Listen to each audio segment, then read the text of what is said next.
Good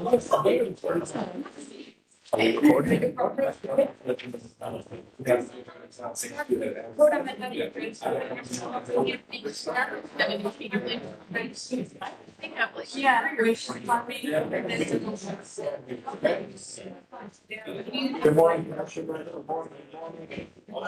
Good morning, Commissioner. We're gonna go with the start. Just to see, I can start off the roll call. Yes, sir. District one. District two. District three. Yeah. District four. District five. District six. District seven. District eight, absent. District nine.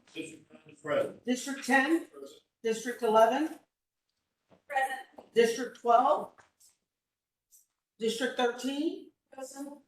District 14. Here. And place 15. I'm here. All right. Let's see. Good morning, Commissioners. Today is Thursday, September 21st. It is 9:05 a.m. Welcome to the briefing for the Dallas City Planning Commission.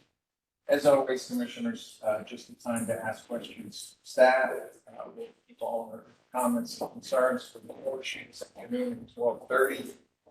We are going to have a special briefing. Maybe we're going to push it back a little bit.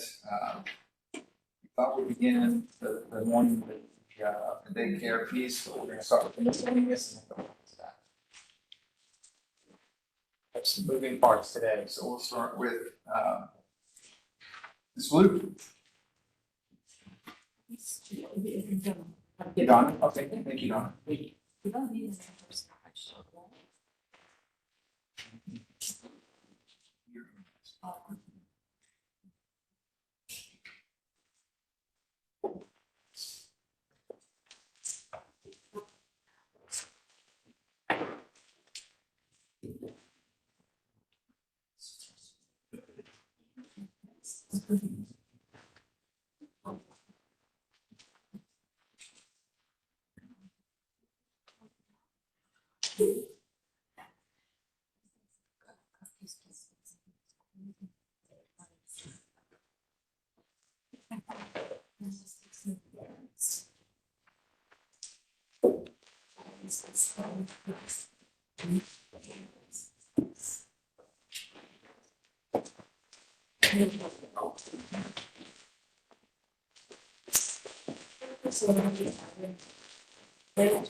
And it is a request for a minor amendment to an existing SUP site plan, existing MUP landscape plan, and an existing development plan.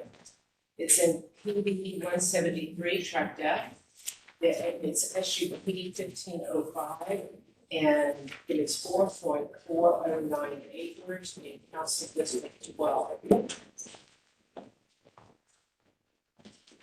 It's located on the northeast corner of Franklin Road, Crest Road.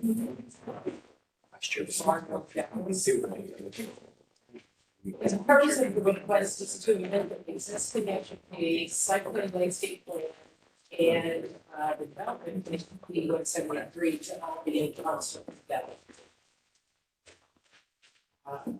They are expanding the footprint of the existing modular building and showing the existing rear parking lot as it is currently in that location because it was previously proposed as an additional building, however, that was never. Here is the area.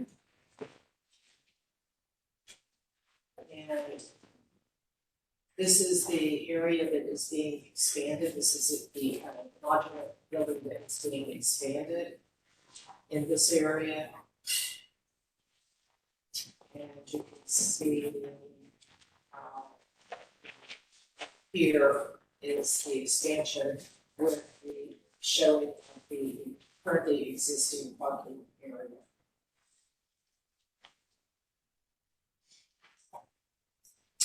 And the landscape plan currently existing does not, the landscaping itself does not change. However, the landscape plan has to reflect the different building footprint in the parking lot as it exists, so that it is in concert with the landscape plan, with the existing, with the proposed SUV site plan and the development plan. So the landscaping remains the same.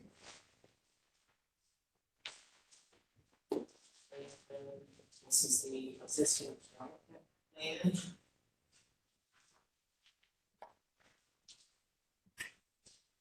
See a larger of the parking lot as it exists. The TNP has been amended to change as well. It is currently acceptable. It is no change to the layout of the TNP. And staff recommendation is favorable. Your Norman question, correct? Questions on this item? Okay. Number 2.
So your next item is M223 of M2.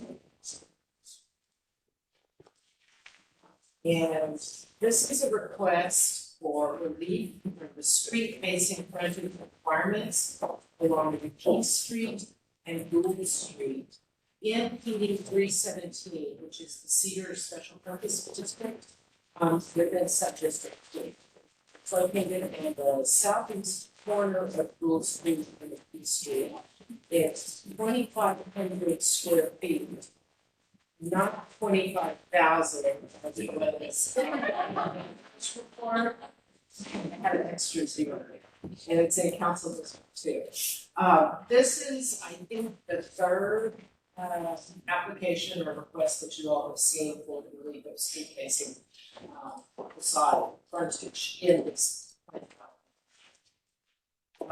It is just south of downtown, again, in PD 317, the Cedar Special Purpose District.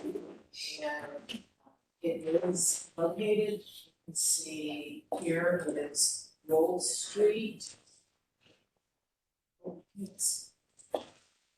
And McKee Street.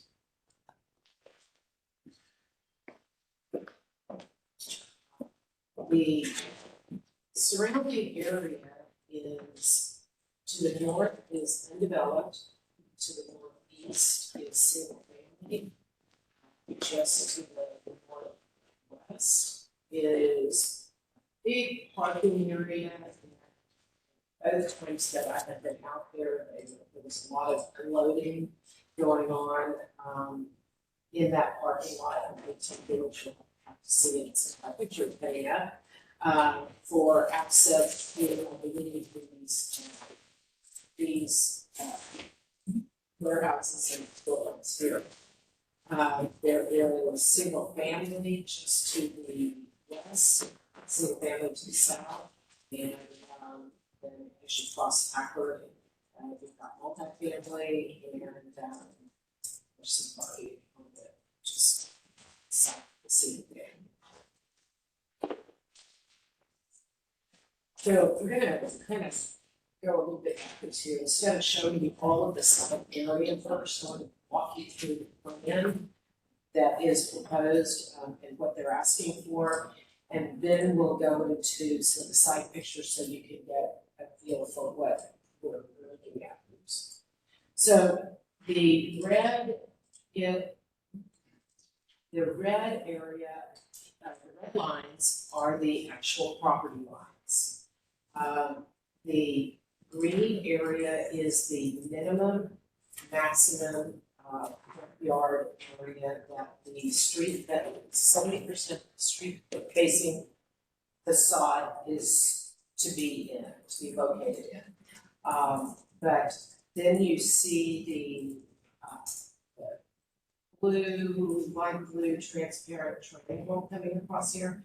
That is the visibility triangle that is preventing development or any facade within the front yard setbacks. You also have the turquoise lines are the sidewalks. And of course, this is the footprint of the single-family structure. So to give you a perspective of what's going on, again, the green area is the area that the facade is required to be in.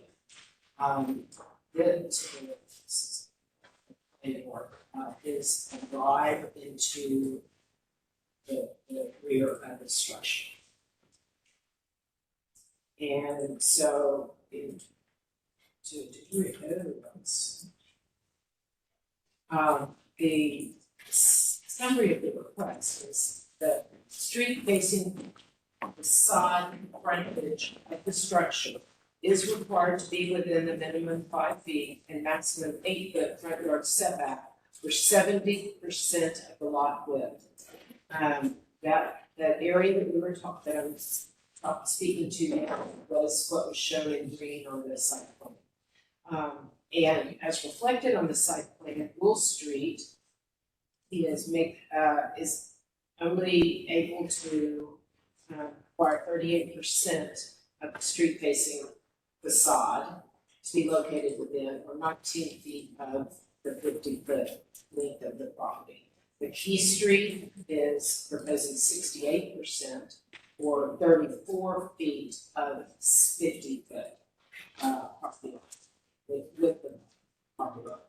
The site constraints, and we'll go back and look at the site plan again. But the site constraints are the 30-foot visibility triangle that was reflected on the site plan in transparent blue at the intersection of Gold Street and the Key Street. 16 feet of the 50-foot length, or 32% of the lot width, is within that visibility triangle along both Gold Street and the Key Street. And therefore that prevents any type of development. The visibility triangle prevents development within that triangle. What the ask is that city plan commission and within the PD itself, the city planning commission may approve the site plan that deviates from required street frontage by following the public notice procedure with the public hearing as per minor amendments to the development plan. And this is what the criteria for making that determination of exception. Number one is strict compliance with street frontage or street frontage requirements were impractical due to site constraints or would result in a substantial hardship. The variation or exception from the street frontage requirements will not adversely affect surrounding properties. And the site plan furthers the stated purpose within this section. And that is, purpose of this sub-district is to encourage the development of moderate density office, lodging, retail, and residential uses in compatible combinations along the Main Street corridor that serve the Cedar Terrace Special Purpose District to encourage development that supports increased pedestrian and bicycle use and to encourage the preservation of structures with historic value. This is not, this area and the streets Gould and McKee are not Main Street corridors through this area. So, to kind of give you an idea of the property and the site and the area surrounding, this is looking at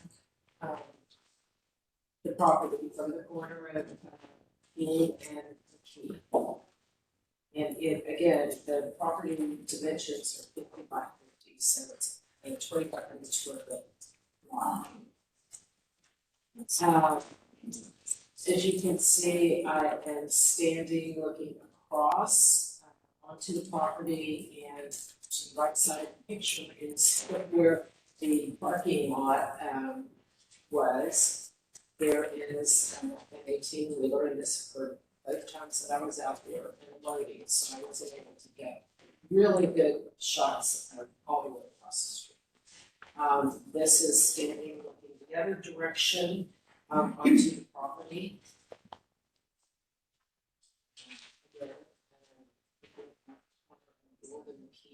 And looking up McKee Street.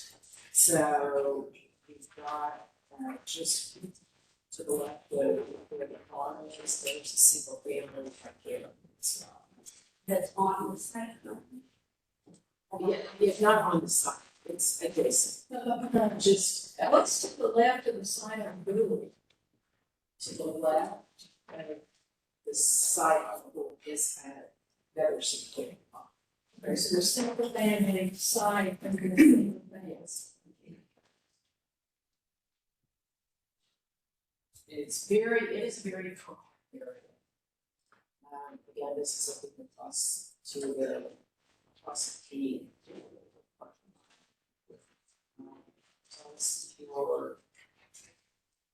This is key looking towards the park, which is at the end of the park. And in other words, you can't really see the property because of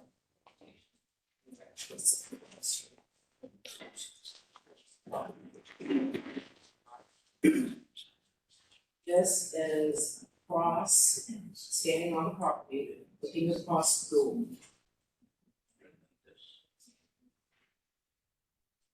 And again, looking across school to the which is single family. And staff recommendation is approval subject to the site plan for McKee Street and Gold Street. That is the relief that you all are making your decision on, not the entire site plan. The relief based on the site plan to McKee Street and Gold Street. Thank you, Ms. Warren. Sorry.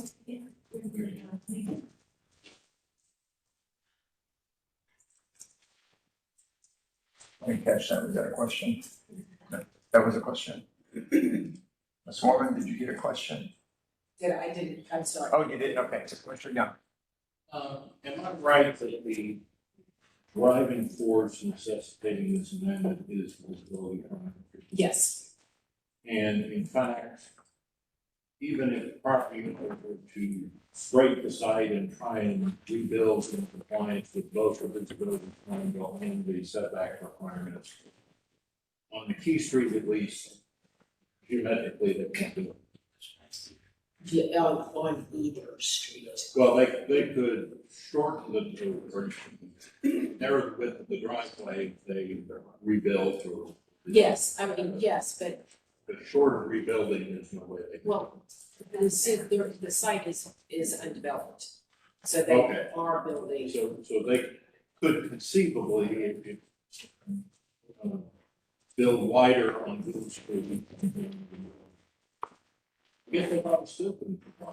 Correct, because the most that they could get on, the Keys, which is Angle, is 68% at max due to the visibility triangle. And does this situation arise frequently in Cedar? Aren't there many other situations where this might come up? I think there will be, yes, because there's a lot of small, lots in there that are ready for development, that have not been, that are undeveloped currently. So I do believe that we will be seeing these, more often. And was this just something we didn't think about when we did this UPD? It was, yeah, we did think about it, but wanted to have this street facing frontage requirement or, walkability through the creating. And so that is why we added the CPC ability to, give relief to the requirement.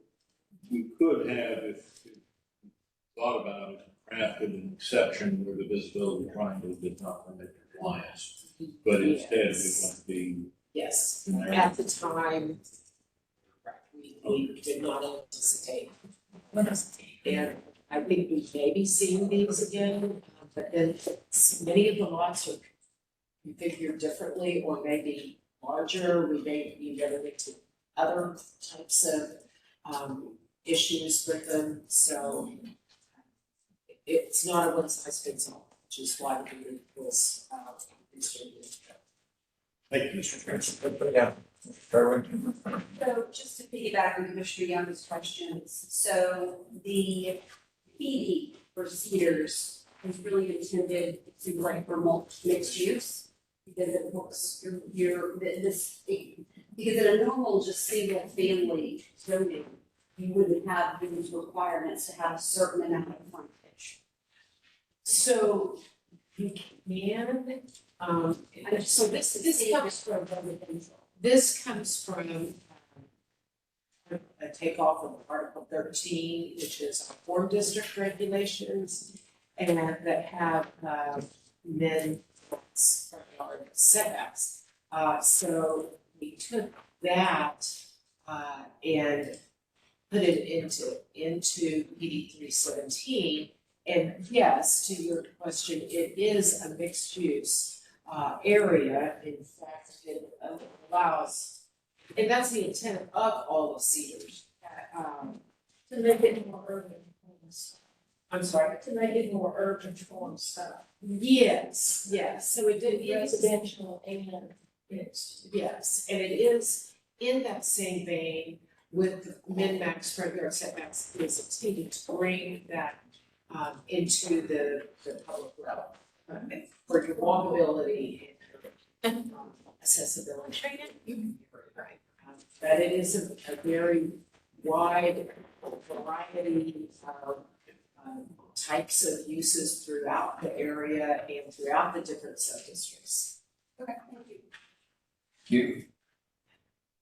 Commissioner Herbert. What's this implement, with the, changes to the setback, and will it looks like it's going to impede on the sidewalk if they did, will it still remain walkable with this? Yes, and in fact, this area between the turquoise lines Yeah. is a 6-foot sidewalk. Okay, perfect. Any other questions on this item, Commissioner? Thank you very much this morning. Thank you. We'll go on to our first zoning case. Commissioners, at this time, I think all the zoning cases have come off the consent agenda, so Commissioner Young, the cheat suit that the consent agenda is falling apart. I know for sure number 5 has come off, and I believe number 3 will also come off consent. So we'll start there. Mr. Pepe. Good morning. Good morning.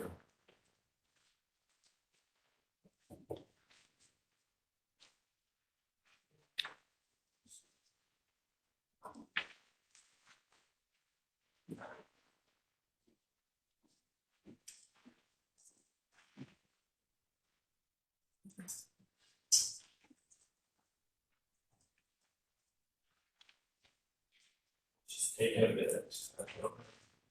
There you go.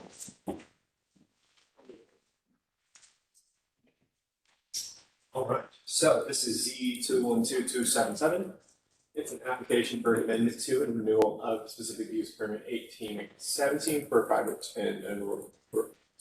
school enrollment, open enrollment charter school on property zoned at R 7.5 single family district on the north line of Bruton Road between Leroy and Cheyenne Road. It's 5.688 acres. It's located near the city limit to the east of Bruton. And here's the aerial map, copy as it exists today. And the adjacencies, which are single family to the north, single family to the west, single family across Bruton to the south, and then single family undeveloped mix to the east. Wow. I could make that bigger. Not even for your sake, but for my own. The 5.69 acre area request consists of 2 lots. There is a 1.85 acre southwestern lot fronting Bruton, which is currently developed with a 15,000 square foot building. It contains the church, as well as the open enrollment charter school. The existing school currently contains 15 classrooms, pre-kindergarten, pre-kindergarten through 6th grade. The lot also contains 2 portable classroom buildings, 1,552 square feet and 800 square feet in area. The 3.84 acre northeastern lot is a flag lot that has access from Bruton Road and is currently developed with a parking lot, including additional parking facilities for the existing school and church. And the SUP was originally approved in 2010. And that was for a 5-year period with eligibility for automatic renewal for 5-year periods thereafter. And then in 2014, council approved an amendment of it, again for 5 years with eligibility for automatic renewal. And at that point, and then it came back for an amendment thereafter on February 2020, and it was approved in the conditions with 15 classrooms in the conditions, although the site plan was similar to the one we see today with the additional building. And in this case, we do still see that new building in the southwest of the existing buildings, but they do need to modify the conditions to allow the 23 total classrooms. And there's that existing site plan. You can see where their expansion is planned or was planned, and it's right here. And so the existing or the proposed site plan is quite similar. Expansion in the same place. I believe they rearranged a couple of parking spaces in their queue area behind. That's primarily it, and then they updated their table with the 23 classrooms total. It is split across 2 lots. The facility, the church, and parking and the schools are kind of across 2 lots, so it's broken down like that. Existing proposed TMP, they've modified their TMP. It has additional on-site queuing that is projected to handle the queuing by moving up the queue on site, but it adds additional capacity by doing so. And those are the plans. So let's to the site. So we're on Bruton Road. Am I saying that right? So Bruton Road looking north, kind of the entrance to the school facility. And then I think we're just entering kind of actually the queue on Bruton. Circling around, that's the front of the facility on site. Back on Bruton, looking, there's some single family uses to the east. That is actually, that's on site looking west at the adjacent homes. Looking south across Bruton at some of the additional homes. Looking southeast down Bruton. So it's our conditions. They've updated their time period of approval. They were a little, they're early to when they would have needed to come in for renewal, but because we're making the amendment, it's a good time to renew and amend at the same time. They updated their hours of operation from 7 to 5 p.m. instead of the 4:30, and it added Saturday. Ingress egress remains. Their previous one had parking provided in locations of the site plan. It's still required to be parked in the same manner through our code, but that will give them the ability to move spaces around to a degree if necessary, while still being held to the requirement of the base code. Traffic management plan condition remains the same. And we did add a condition requiring installation of sidewalk when they make the expansion, 6 foot along Bruton Row with a buffer. So staff's recommendation is approval for a 5-year period with eligibility for automatic renewals for additional 5-year periods thereafter, subject to a site plan, traffic management plan and conditions as proposed. Thank you very much, Mr. Fenwick. Questions, Mr. Fenwick? Are they really going to have school on Saturday? I'm not sure. That was in the conditions that they forwarded. I asked them. They may be able to answer that for us, but they did add it into that hours. Have you seen other schools that have open hours like this on Saturdays? No, it may give them the opportunity to do school-related activities on the Saturday, beyond that, but I presume it's not for regular, schooling. And if we don't, so we pull back up the conditions. You got it. So the open enrollment charter school may only operate between 7 and 5, Monday through Saturday. So does this language mean they could just use the fields? Anything associated with the open enrollment charter school use. Don't save my questions for the applicant. Sure. See them. Thank you, Commissioner Carpenter. Yeah. Commissioner Cosner.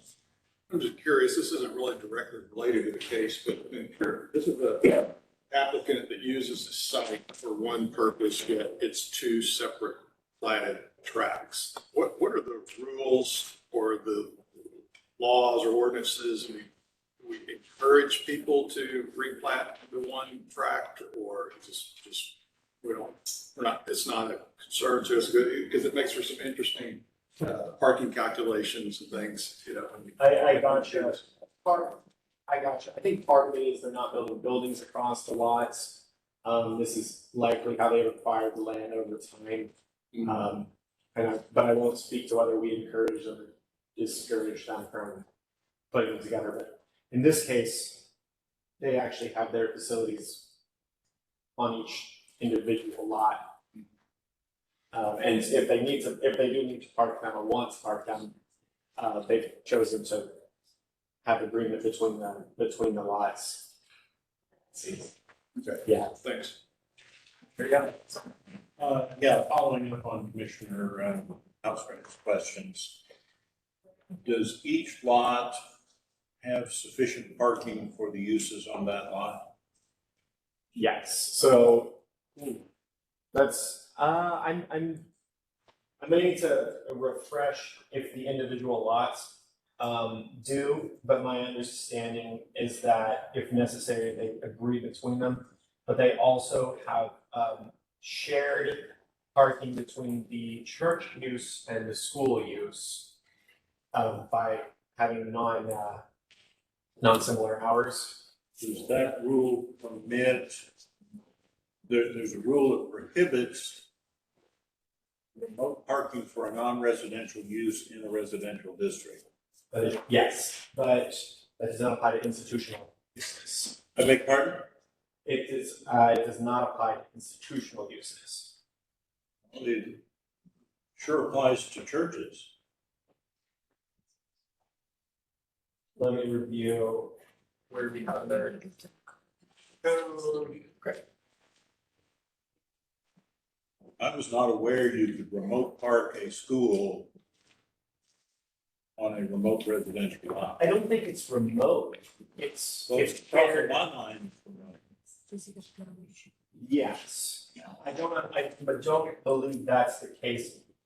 And So that, hence my question, does each lot have sufficient parking for the uses on that lot?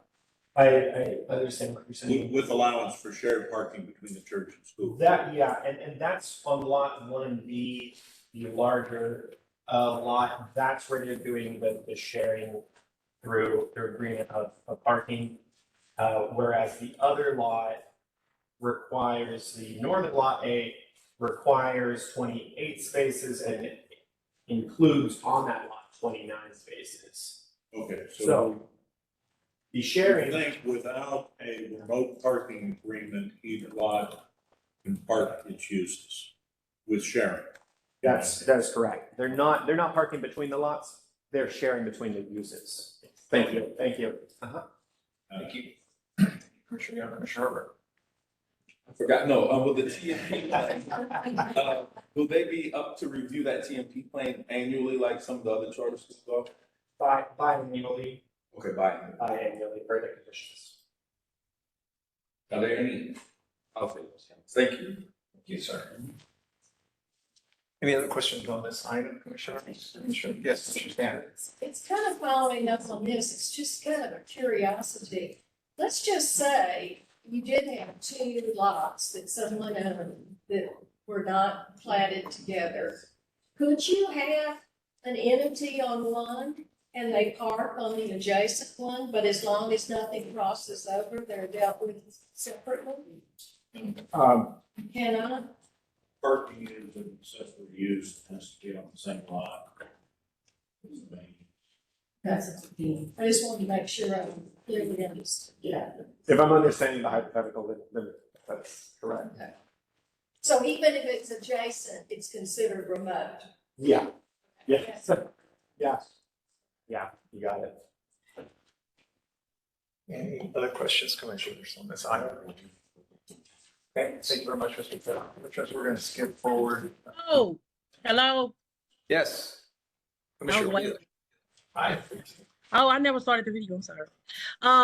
So there was talking to community members after the meeting.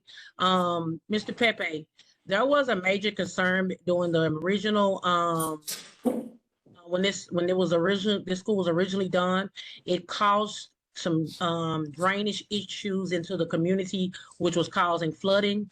I know at the community meetings, I guess one of the citizens raised the concern that someone made a moat on our property, which causes flooding. I spoke with that person. They said that they did that after the draining issue to stop the flooding from happening at their particular location. So is there any, they said that they were having a detention pond put in. Have we made sure that the engineers looked to make sure that will stop the draining that's coming from the school? Drainage review is not part of the zoning review. It's part of the engineering and permitting review. So if they're doing continued construction or anything on this building or on this property and it's causing issues for the community, we wouldn't consider it, or we can't talk to the engineer to make sure that this is solved, because the community, that's one of the main drawbacks that the community is having, that this is causing flooding. It's already causing. I got you. I understand. It's not part of the zoning review. It's reviewed by engineering and permitting at the building stage. So we're possibly to approve a zoning case and knowing that it's gonna be a issue within the community.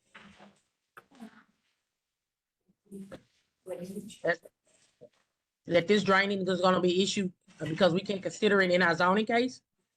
Because I wouldn't want, approving something that's causing harm to a community should be, especially when they're asking for a zone, and we don't know if they solved the original, issue from when they first got an SUP. Commissioner, All right. Commissioner Wheeler, this is Andrea. Thank you for the question.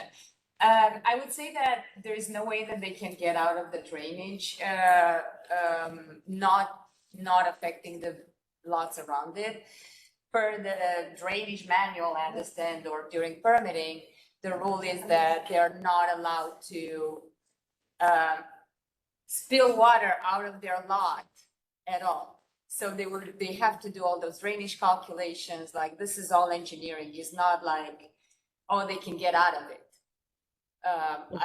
We always say that we have to trust, this is a permitting engineering, when it comes to life safety, these are the rules, you can't get out of it. Okay, because whatever happened in the middle of the original SUP, they did not have, from my understanding, they did not have these issues prior to the school, whatever the school did originally.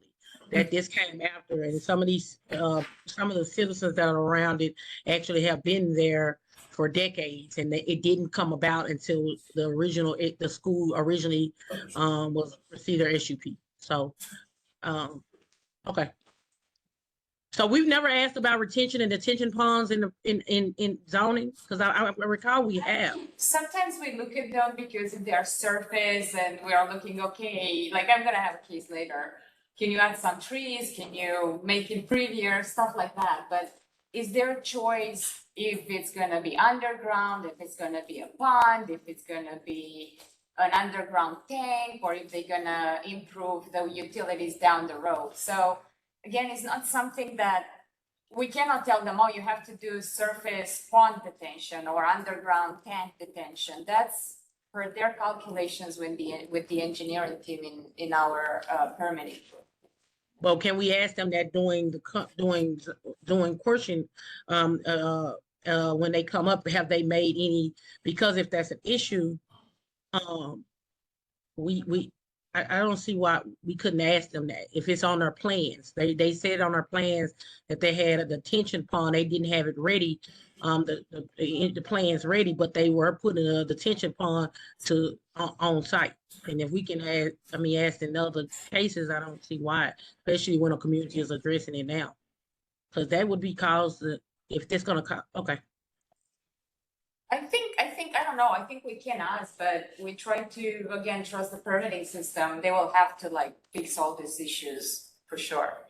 And there's always an engineer of record that's wholly responsible for any impact. And I would add at this time, we don't have zoning regulations that regulate pervious cover, or regulate how drainage is done. We don't have those tools built into our zoning system. So we don't, we don't typically look at that particularly. We look at other development standards, but not specifically pervious cover. Okay. Well, Mr. Pepe, did you ask them any, because they did, I know that when I talked to the applicant and them, they both said, well, the applicant and the representative and the community leader and the applicant, that they were willing to submit those plans prior to go and delay being voted on today, so that we could look at those plans. What was the question? Could you repeat it? The applicant, were you aware that the applicant and the representative was willing to delay us voting on this item today so that we can look at that particular plan? Sure. Yeah. They said they were open to doing that so that we could feel for sure that this won't affect the community any further. If you'd like, that's totally fine if they're okay with a hold. Yeah, because that was the main issue. The TMP was okay. If I could jump in real quick, yeah, if that's the kind of information you would like to have as a commissioner to discuss with the applicant on this project, that's certainly sort of ancillary information that you can consider. However, drainage is not a part of what the commissioners are charged with evaluating on this case. Just as staff only evaluates per zoning and land use, the commissioners only evaluate per zoning and land use. So if that's ancillary information that you'd like to have to make you more comfortable with this project, that's great. But that is not officially part of the purview of this commission to review. Okay, so we did speak and they did see, because the community spoke with them, it was a meeting, that was their main, that was the community resistance to doing anything further with this project, was that it had, no one has been able, they've not been able to get any feedback from that. They haven't been able to get any feedback from the drainage issue that's been going on for years. Because drainage is not a part of the review of the zoning case, so that. I get that. They said that they were gonna submit something to show that they're gonna. Zoning case. All right. If I think David is here and he wants to maybe add a little bit of context or. Commissioner Wheeler, I do want to say though that whether your opinion is to deny or approve the project, there is an opportunity to evaluate those concerns from the neighbors. There's absolute zero lot-to-lot drainage allowed. If there is any currently, there is an engineer of record that is still being held responsible for what has already been constructed, and we can immediately contact them and pull our files and make sure that we can address your neighbors' concerns. Should the commission choose to approve the request, it would also allow us to further review it at permitting at this point. So actually approving this request would allow city staff to hold their project until those items are addressed. But in any case, we have an opportunity to visit with the engineer of record. There just needs to be record of the request. 311 is the perfect way to start that conversation. And Okay, we can I think give it attention. I think they have submitted 301, and it was only because the applicant was also willing to hold it because they understood the concerns and that they were gonna submit those plans to kind of let us see the retention.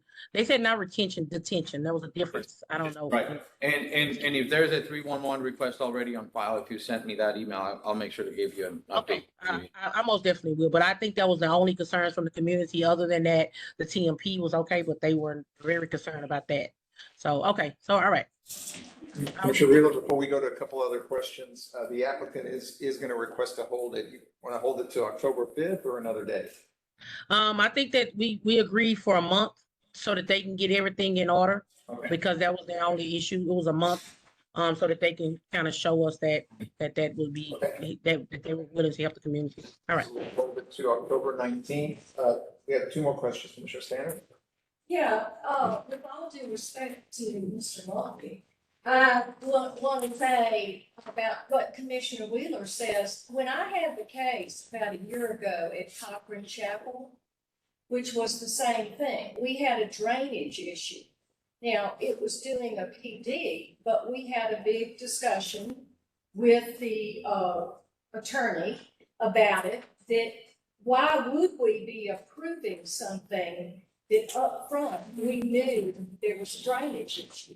So therefore, it was decided in that case that, yes, it is part of our commission's duty. If we know that we should deal with that initially before we approve something to be built, knowing that there's a major drainage issue, not just one that was found by engineering.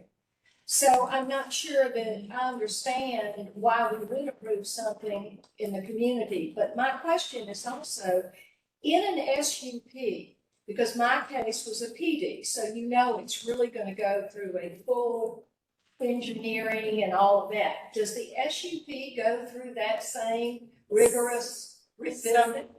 Permitting is permitting. It has nothing to do with PD or SUP. What triggers permitting is a new building or other situations. So again, it doesn't matter PD, SUP, based zoning. You still need to pull a permit. You will still need to have engineering review. And even though this one had SUPs before, the fact that it's putting Nothing to do with it. Like again, it's the new construction we keep seeing permitting and the reviews and the level of engineering review. And when if you have a new building, it automatically triggers full engineering review. And it is not like, again, like, as Ryan was saying, and as I was saying, and David was saying, bottom line, lot-to-lot drainage is not allowed. And that's it. The way they will have to deal with drainage and the water staying on their property, it's a lot of engineering calculations, a lot of options that are not under this purview because those are not discretionary. Like, that's it, you cannot get out of it. However, we were not able to rebuild St. Mark's School before we addressed the drainage problems. We couldn't get that approved. The drainage Because problem it was was not, not going to meet permitting. the drainage problem was not part of CPC determination or recommendation or decision. The drainage problem was a discussion of engineering during permitting. But this was when we were getting the approval for the rebuild. Before we could get approval for the St. Mark's rebuild, and this was just a few months ago, that they had been waiting for, we had to get the draining issue, because what they said was, we can't go ahead with putting this case forward to the CPC without dealing and mitigating what we know are going to be drainage issues coming to permitting. So we had to have all of those dealt with first before we could have it brought for approval here. So every zoning case has some floodplain issue, not floodplain, drainage issues. A lot of them. We don't see them here. And sometimes I'm like, oh, I wish we had an opportunity to talk about them here, but we don't because it's zoning first, then plating, then permitting, engineering, and then permitting. That is the process that land development follows. And otherwise we get into the chicken and the egg. Why would a developer address drainage issues when they don't have rights to develop what they want to? Why would they invest in engineering fees or consultants when they don't have the zoning rights to develop their properties? I hear what you're saying. I appreciate the conversations on drainage. I do, although they're not zoning related, I appreciate that they're discussed here in a public setting. But I will just say that a lot of the majority of the zoning cases that we see here have drainage issues that get resolved, that have to get resolved. Otherwise, they can't move forward. I do want to add one other thing though. Sometimes you go to planners that have a different attitude, and I respect this. They will say to me, and I've had this said, and this is with very knowledgeable people, I can't bring this case forward, and I'm not just talking about St. Mark's, knowing that it won't meet permitting standards, that it's not going to get through permitting.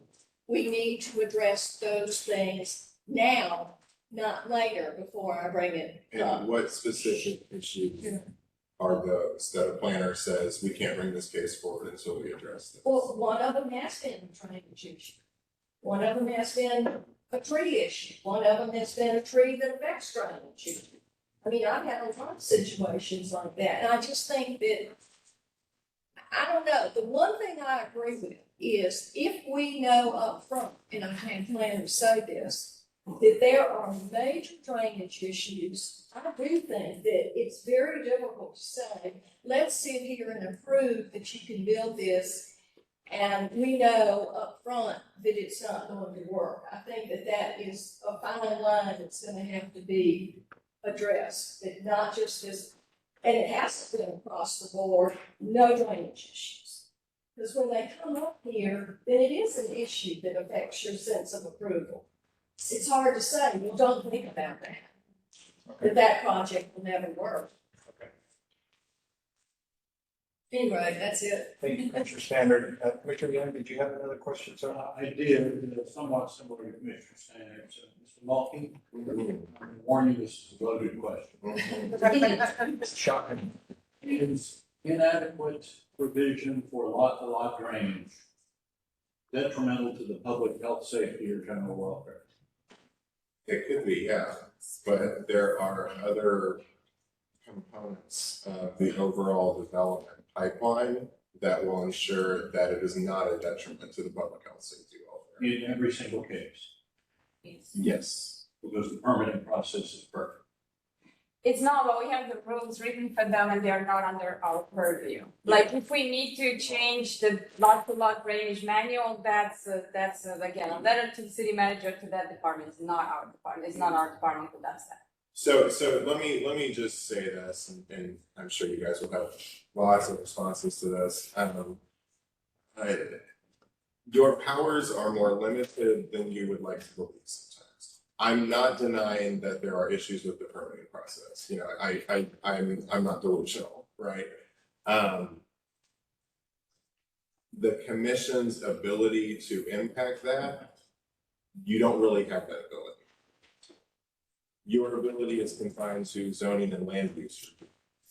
So anything that is typically part of a zoning case, be that considering if a certain use is appropriate in an area, a certain district is appropriate in an area, if we're looking at a PD, if certain design standards or deviations to We're code. looking at an SUP, that the use not be detrimental to the public health, safety, or general welfare. Right, but Whether because of aliens, or because of drainage, or because of anything else. But your powers to impact the public health, safety, and welfare are limited to zoning. I have the power of going up. Can I interfere and make another comment? Like, all of this, we make a recommendation to you, you make a recommendation to city council. The purpose is to allow them to submit for a permit. It doesn't mean that their permit is gonna get approved. The permit, again, is still gonna follow the same process. If they don't meet engineering and they need to change the building layout, they're coming here back. We're not giving them the permit right now.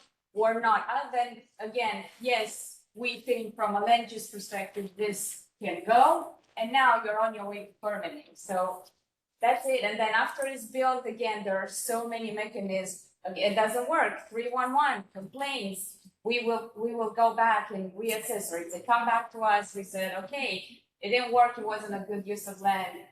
No SUP. But this is, again, it's a wheel of development, and then it's a wheel of the city life, and we're just part of it. We're not one or the other. Not necessarily clock system. Yeah.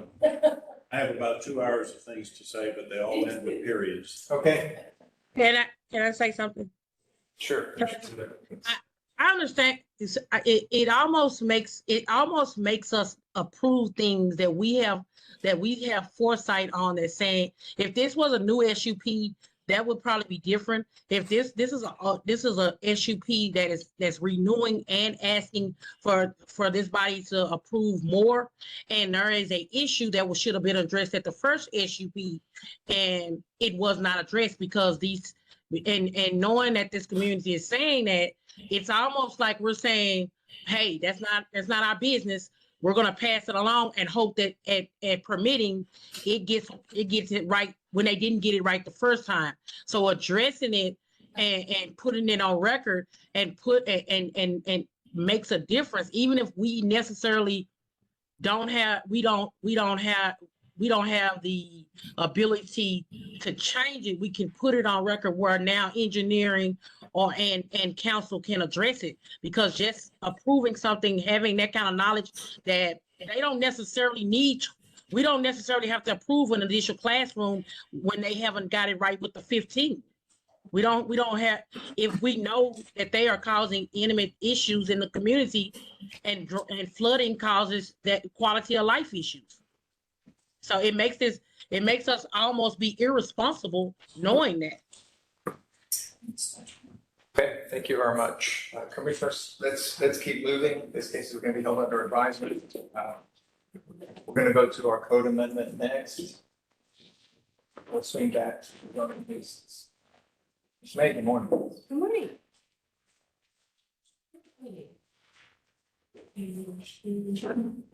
Showing, there we go. Okay, great. So, item number 11, I believe, is DCA 223002. It's regarding adult daycare facilities, childcare facilities, and day homes. And I just wanted to mention a few things before we get started. Stephen Doss was the original senior planner on this one, so he moved to greener pastures. He and his family moved out to Arkansas, where their families are from, and so it's been fun, you know, looking at it from the planner side, the senior planner side of things. So, let's see. I also wanted to mention that I forgot to include the minutes from ZOAC. So I have 3 copies that are on the table in case you want to take a look at those. So my apologies for that. Okay. So this is a very long paragraph that I promise I'll read in this afternoon, but I'm not going to put you through it right now. I'll read the summary, and it's some proposed code amendments to the Dallas Development Code. This isn't site specific, but this is to the big book of the Dallas Development Code.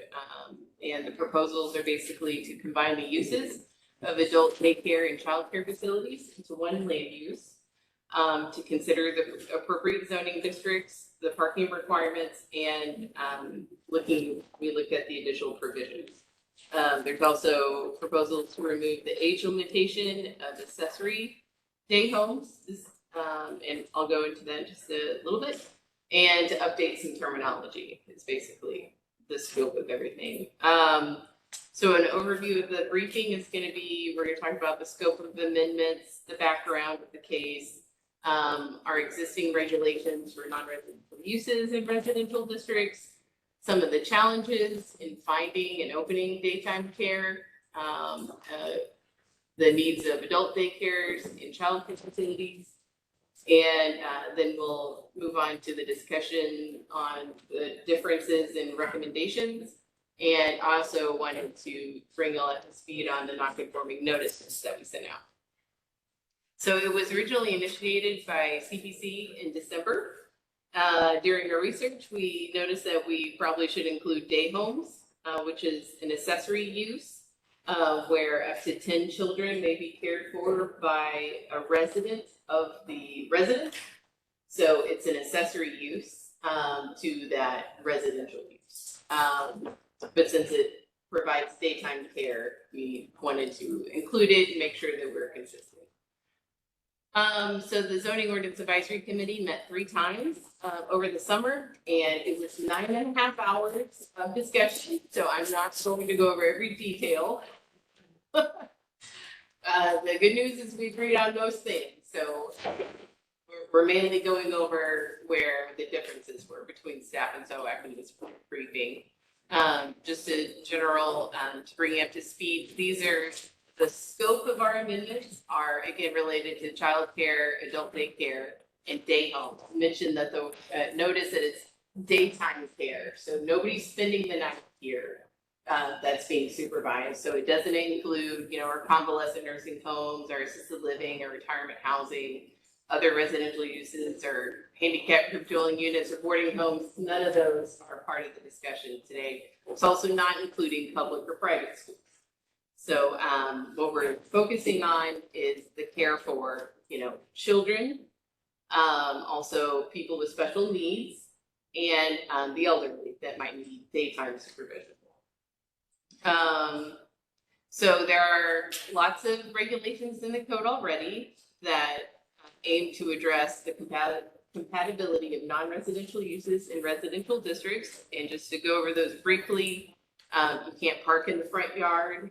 Non-residential uses may not park in the front yard of in residential districts. You know, this regulation kind of, I think it was added maybe in the 60s or 80s. So there's a lot of non-conforming sites that are non-conforming. So there's definitely that thing. But for new uses, for new development, it's not allowed to be in the front yard. Also, as Commissioner Young brought up, you can't have a remote parking agreement in residential zoning districts for non-residential uses. All the parking, loading, and garbage storage areas have to be screened with a 6-foot solid screening fence. There's lighting standards for parking lots. You gotta have a landscape buffer, and even the signs have to follow non-business sign regulations. So those are typically your monument signs and stuff. And these are all inherent to any residential use, non-residential use in a residential district. And sometimes when you're near a residential district. So, I came up with this Venn diagram, so it's not, scientific, but in remembering PTSD of finding childcare myself, which was about 10 years ago, so I really had to dig it out of my memory that I've suppressed. There's about 3 things that I wanted to kind of go over that, just talking with people that people are looking for whenever they're trying to find childcare. And, these circles may be different in size depending on your particular needs, but you're looking for a nurturing environment for your dependent. You're also probably looking for convenience. And you're also want to make sure it fits in your budget. So these are kind of like the 3 things that are warring on anybody looking for daytime supervision of a loved one. And that middle part right there is really rare to find. And not very many people have the ability to find all 3 things really working for them. And that's also part of the reason why we're talking about this, or at least I want to talk about it. I also have the director from Office of Community Care here. And the Office of Community Care provides direction and oversight on the city's social, human, and supportive services to help create equity for seniors, children, and other City of Dallas residents to improve their quality and standard of living. And I think you have a couple things you might want to mention. Sure. So I do want to say, first of all, I appreciate this commission's willingness to take a look at this, because both of these uses are so critically needed in our community and very, very underserved. So I do have some data I've shared here on childcare. In Dallas County, there's 30 that are known as childcare deserts and 17 zip codes. What that means is that there's basically more than 3 times the children under the age of 6 as there are seats available to serve them. I'm sorry, was there? No, she was unmuted. Oh, okay, sorry. Commissioner Wheeler, pardon me, Commissioner Wheeler, can you mute your mic? Oh, okay. You're fine, thank you. And the zip codes are southern and southeastern Dallas are kind of where those are the most heavily concentrated. A conservative estimate is that Dallas actually needs at least 7,000 more licensed childcare seats. But that's a little bit of a conservative estimate due to the fact that a lot of the data that's available is actually based on licensing capacity and not actual capacity. So a facility might be licensed by the state to serve a certain number based on like fire codes and inspections and things, but their true ability to serve might be even less than that based on staffing or the way the place is set up, et cetera. So there's a huge gap of at least 7,000. And we also know that childcare centers are actually kind of a traditional pathway to out of poverty for a lot of people. So not only do they provide a critical resource for parents who need somewhere for their children to be cared for, and to, of course, learn and be ready for school when they're working, but also a very disproportionate number of the business owners that run childcare centers are women and women of color. And so in 2 ways, these facilities are a pathway out of poverty and a pathway towards, equitable, of course, opportunities for people. And so they're really also a small business conversation when we think about this. The other thing is the adult daycare center. I was actually a little bit kind of disappointed at how hard it was to find some real data on this, unfortunately. But what I can say, when we talk about adult daycare centers, these provide social, skill, recreational, and then of course like support services. So they may even be things like helping people to make sure that they're taking the appropriate medications and counseling and all of those really important needs. A majority of the people that are served by adult care centers actually have cognitive disabilities, but overall, they are designed for people with physical or cognitive limitations. So they are very important. Our older adult population is growing by far, is the largest growing population. And while the poverty rate for non-senior residents in our community actually decreased from 2014 to 2019 by about 16%, the poverty rate for people for older adults, our senior population actually increased by 10%. So as we see that shifting population, we're also seeing shifting poverty. And so all that's to say that though I don't really have a really lovely number in order to estimate the gap in terms of needed services, we do see more and more people who are growing older, who are having some of those physical limitations, who are in need of these services and have limited funds. And we do expect that trajectory to continue to grow. And as such, organizations like AARP are estimating that the need for these centers are going to continue to grow as well. So I want to express appreciation that this committee is considering taking steps that could make it easier for business owners and for individuals and nonprofits to make these services available in our community. I think that every step and every barrier we can remove to making more facilities, both for adults and for child care, is critically important. So thank you. Turn it over to Sarah. All right, thank you. Thanks, Sarah. Okay, so I wanted to go over where adult daycare is allowed right now. These are for, our seniors, but also anybody that's over the age of 14, really. That's kind of where childcare ends, although, anyway. So it's allowed by right in retail, CS and industrial, central area, which is like our downtown, mixed use, multiple commercial, and urban corridor districts. The limited uses are kind of far between, so we don't actually have any in those multifamily or office districts. And they're also allowed by SUP in residential districts, similar to childcare facilities. When we looked at the HHS data of facilities that are located in Dallas, Texas, we only found 10 of them. And I put them on a map here. This one right here, just southwest of downtown, is actually right across the street from the parking lot in the Oak Cliff Municipal Center.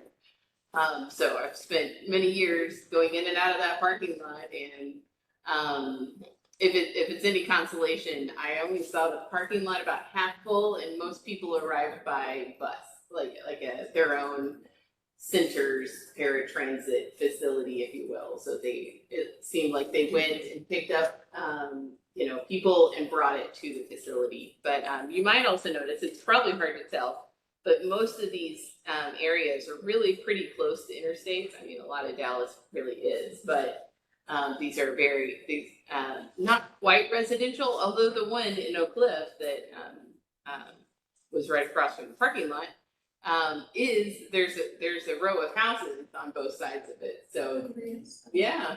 Is that all residential or any of these things? Mixed use over there in Oak Cliff, by the Oak Cliff Municipal Center. So, it allows both single family and, all these other non-residential uses in our mixed use districts. I looked at all these on an aerial photo, but none of them were quite like in your traditional single family neighborhood. That was the question. So there's only 10 of them right now in Dallas, which is not very many. So also I wanted to go over where is childcare allowed right now. And there's a lot of exceptions on what a childcare facility is or is not. So there's a lot of exceptions to what is not. So it's anywhere where it's operated by a religious organization, such as the church. So if it's operated by a church, it's just allowed as part of that church main use. And we know that churches are allowed everywhere, basically. It's also allowed whenever it's in the operator's residence, as we talked about, the day home, when there are no more than 10 children. The state limits care in these facilities to 12. So part of our proposed amendments is that we increase that limitation from 10 to 12, so it aligns with the state regulations. Also, they're allowed, or they're not considered childcare facilities in zoning if they're at a K through 12 school. It doesn't obviously have to encompass all of those grades, but any place where they have, public education. So a lot of our private schools, our public schools, open enrollment charter schools. I think we had a case earlier that today had some pre-K in it. So when we are going to look at some more statistics on these centers, the state doesn't differentiate between what we call a child care facility and what they call a licensed facility. I think is what the term is. Stephen was really good at all those terms from the state. So it's also allowed by right, kind of as a drop-in basis for shopping centers and gyms. So otherwise, if it is a specific child care facility in our development code, it's allowed by right in retail, in CS and industrial. And I'll be getting to the CS and industrial at the end when we're talking about non-conforming uses, but for now, I'm just gonna keep moving on. Central area, multiple commercial and urban corridor districts. Otherwise, it's by, here we go, by right as a limited use in the MF 3 and 4 in the office districts. And you have to get an SUP in residential districts except for the MF 3 and 4. So all these other, in residential districts, you have to come through City Hall and get an SUP right now. Stephen was able to download some data from HHS and found that there was 281 HHS licensed centers. And I think the map on the right also includes in-home facilities, but the pie chart is just the licensed centers. Since we're not really changing the land use regulations terribly much on the day homes, our discussion today is more about the licensed centers, the main use of childcare facility. And just wanted to go over kind of where they fell in our zoning districts. So we have about a third that are in planned development districts. And since we know that if you have a pre-K in your public school, your private school, then, or if you have other uses that might have a PD, maybe like you're in PD 193 in a retail district, that's going to show up in that portion of the pie chart. So it's just PDs, they're all lumped together, and that's what that 30% is. We do have 23% that are in retail in some variety of retail districts. We have 32% that are in single family. And so that probably is the majority of probably mostly church operated childcare facilities. And there might be some SUPs in there as well. And the rest of the mix is all the other zoning districts. So there's only 2% that are located in multifamily zoning districts. And remember, those would have to get SUPs. And let's see, unless it's one of those other uses. Did you say this does not include the ones that are in homes that are keeping the 10 to 12? Right, the pie chart does not include the. Okay, but you said but those have to be licensed too. Yes, they have their own licenses. Okay. But it's a different kind of license. Okay. So this actually pulled this number. If you want to look at more details on this, it's on page 1130. I made this pie chart out of the table that's down here at the bottom of 1130.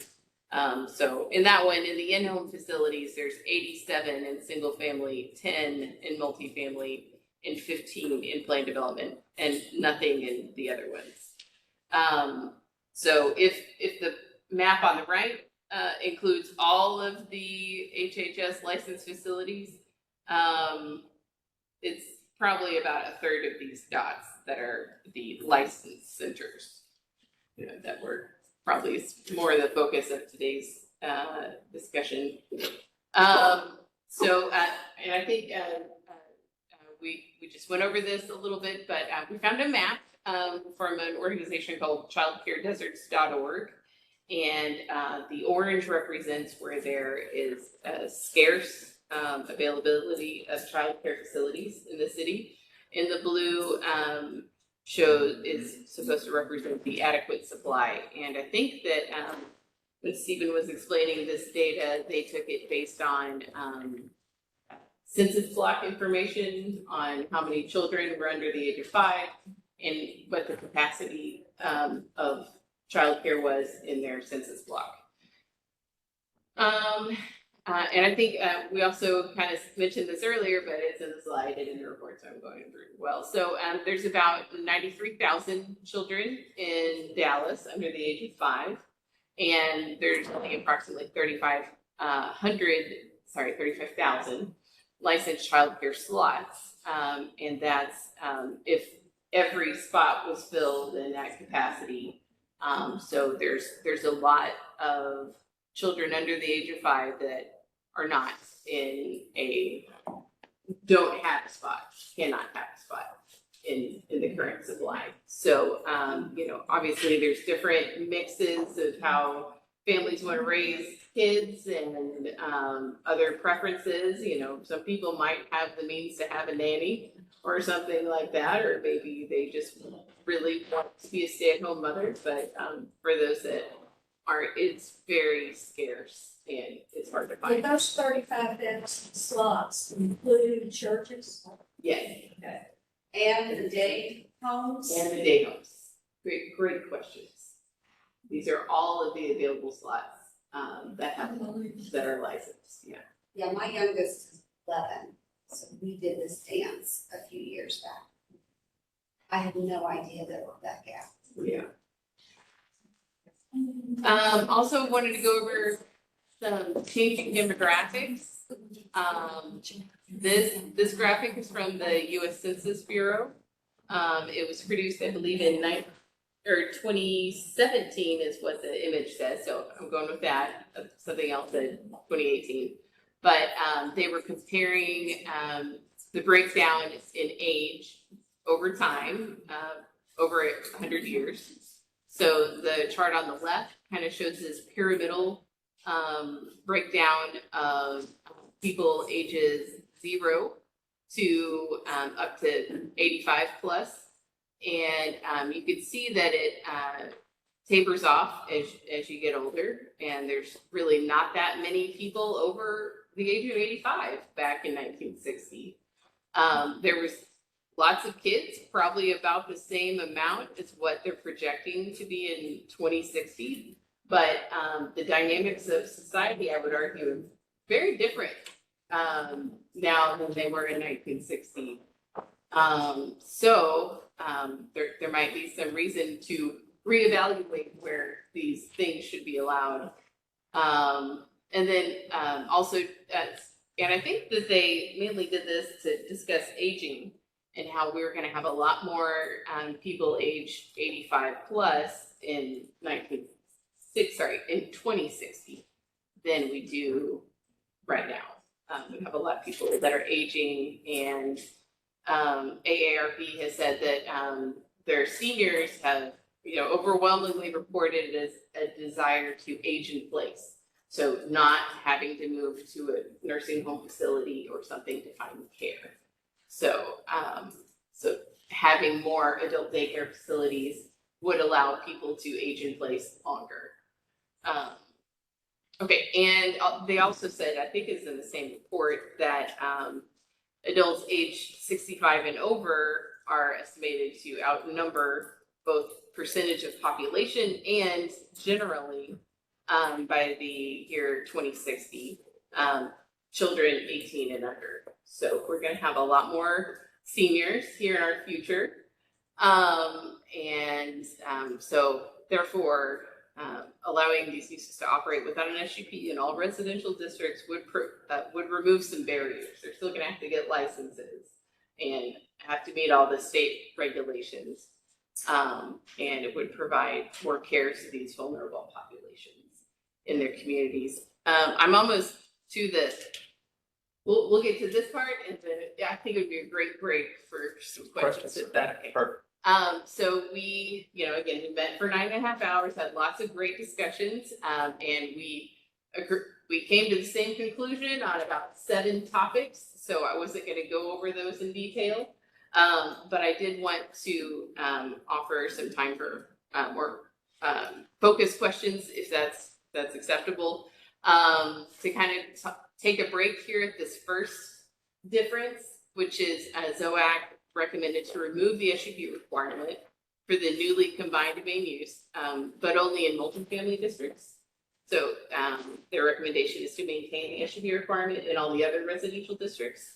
And staff's recommendation is to remove the SUP requirement for the newly combined main use in all residential districts. And after we feel like we're done with that, then maybe we could move on to the next topic, which is about yard, maximum lot coverage and height. But I feel like we kind of have to understand that first part. Take it in pieces, okay? Yes. Commissioner Stanton.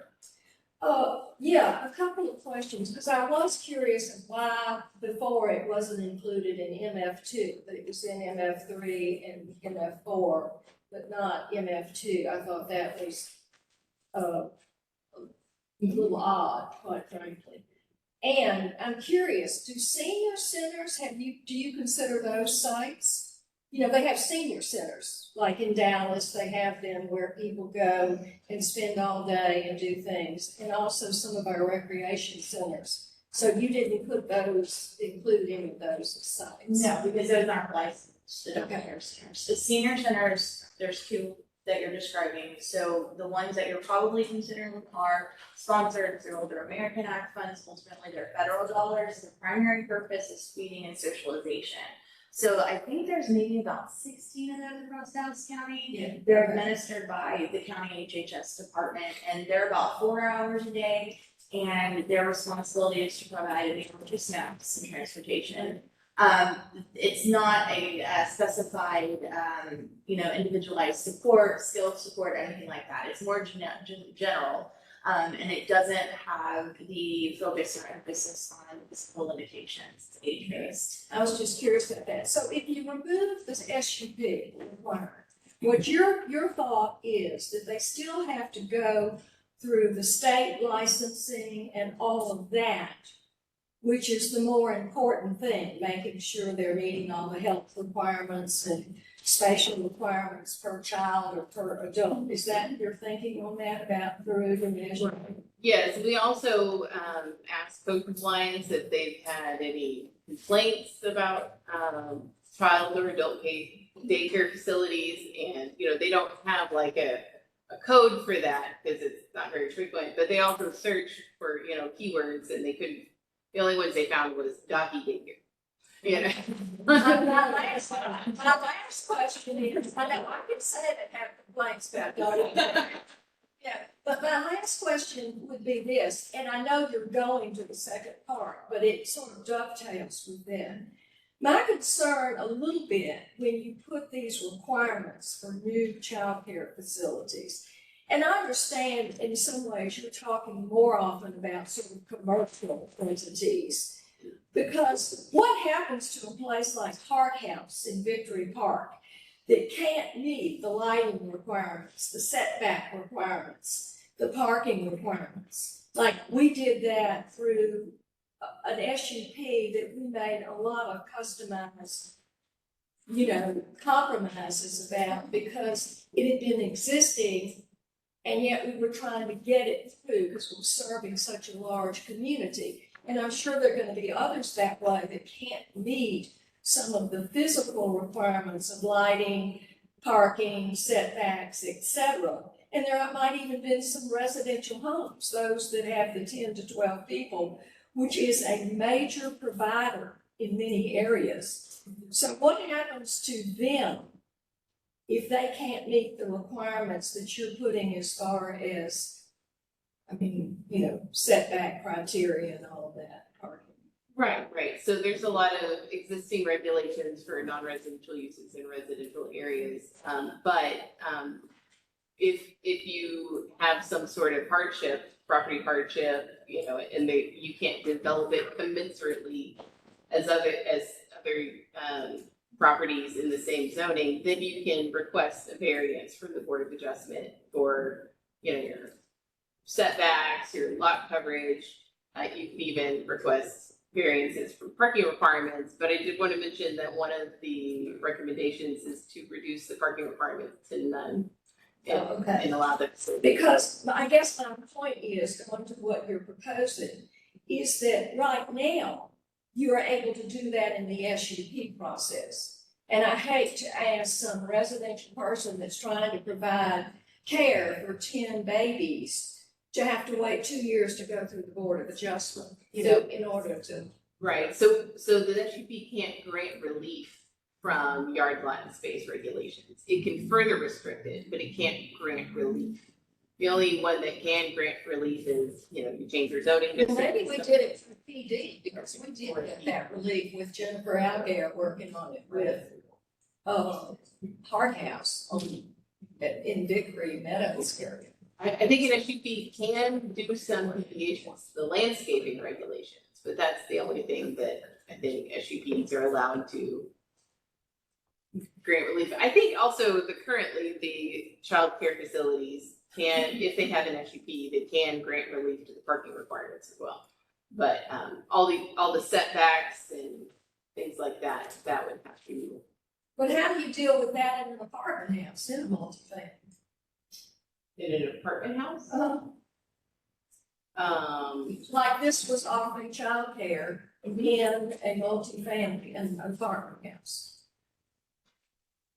I'm not sure I'm following. Well, I'm saying, how can you meet that criteria? For instance, in my case, and it's the only reason I'm doing this is to say, if we do this, I want to make sure that these people have a method of being able to either customize or deal with what their situation is without going through the Board of Adjustment. But I want to clarify, we're talking about new daycares versus existing ones, or ones that are going into existing buildings. Okay, suppose a new one wants to put in, suppose an apartment house wants to allocate, like they did, 4 apartments to be an afternoon daycare, which was exactly what my case was. They can go straight to CO. And then how will they meet some of these very set requirements, like? Same, by permitting, following the code, the same conversation as earlier, they get all of that to make sure that they fit into the actual code.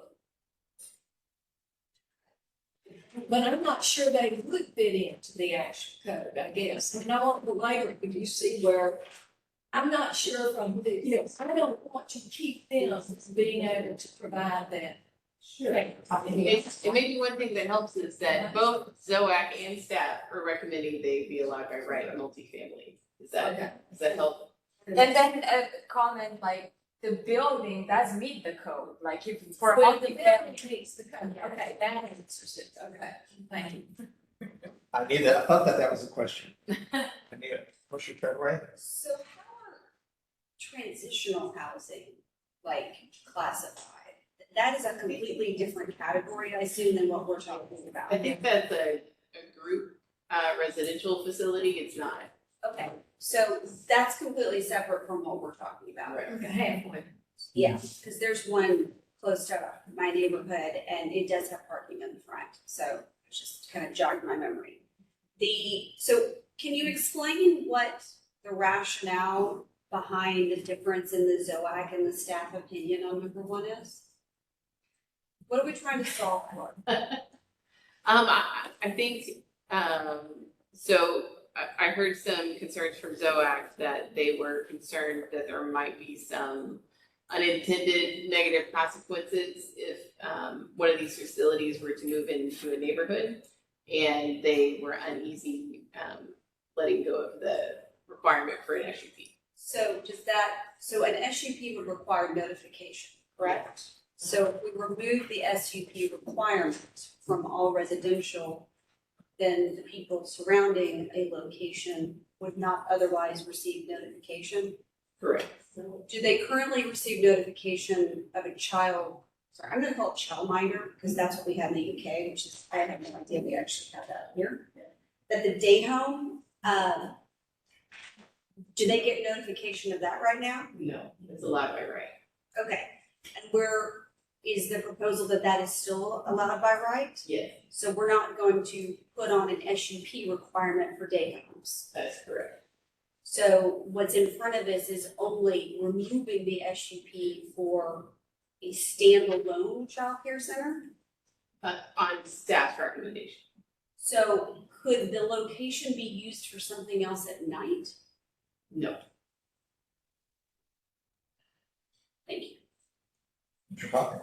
And just to clarify, this SUP would only apply to residences that are, or I guess a single family home or essentially any other type of building in a single family neighborhood that has more than 10 or 12 kids, right? Because under that number is already allowed by right, correct?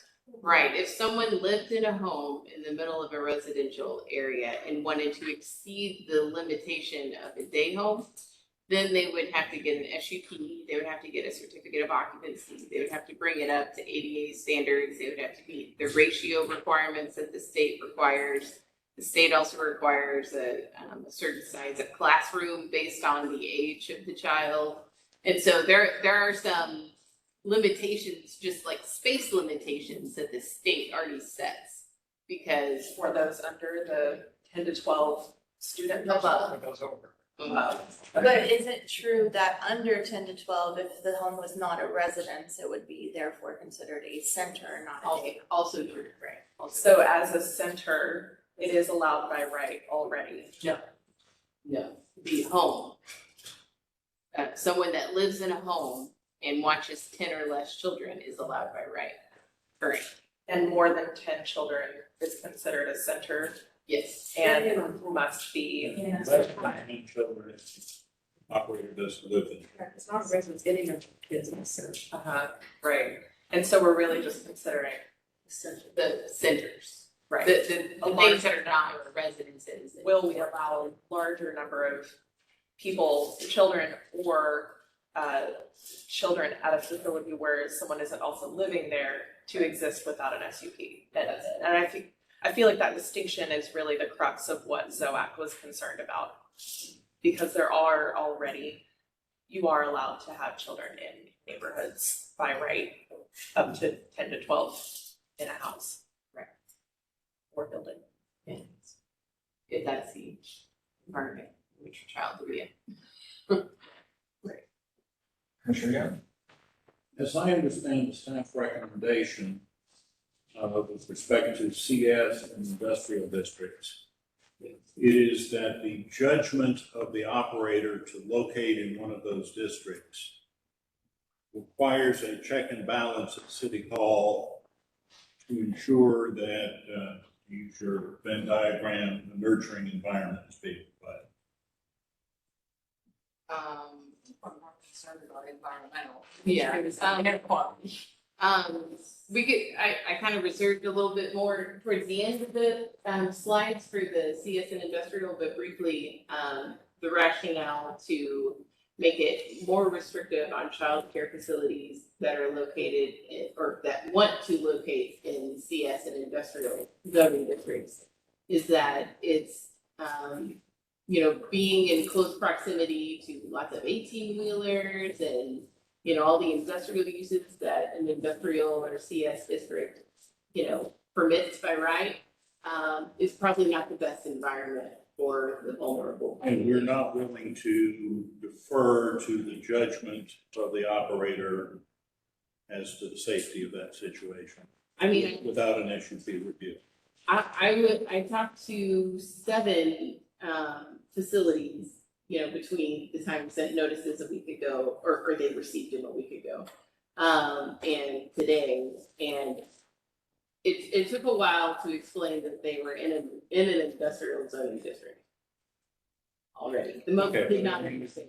If there were 18-wheelers, smoke, or whatever it is we're trying to protect the kids from, they presumably know about. Yes. Okay, but it is also the staff's position that the decision of the operator to locate in a single-family district does not require a check and balance at City Hall to ensure that adverse impacts are not created on the surrounding single-family properties. I mean, I would say that getting a certificate of occupancy and that going through zoning review to make sure that they meet all the development standards of zoning is an adequate amount of oversight. To make And sure that will that there's- protect against noise. Yes, we also added a regulation that they can't have outdoor activities between 10 and 7 p.m. So 10 p.m. and 7 They a.m. can't have any activities between 10 p.m. and 7 a.m., right? It says no outdoor activities. Well, so they could run the daycare center till 2 in the morning? As long as they don't go inside? No, these are daycare centers. Well, they can't use it as a residence.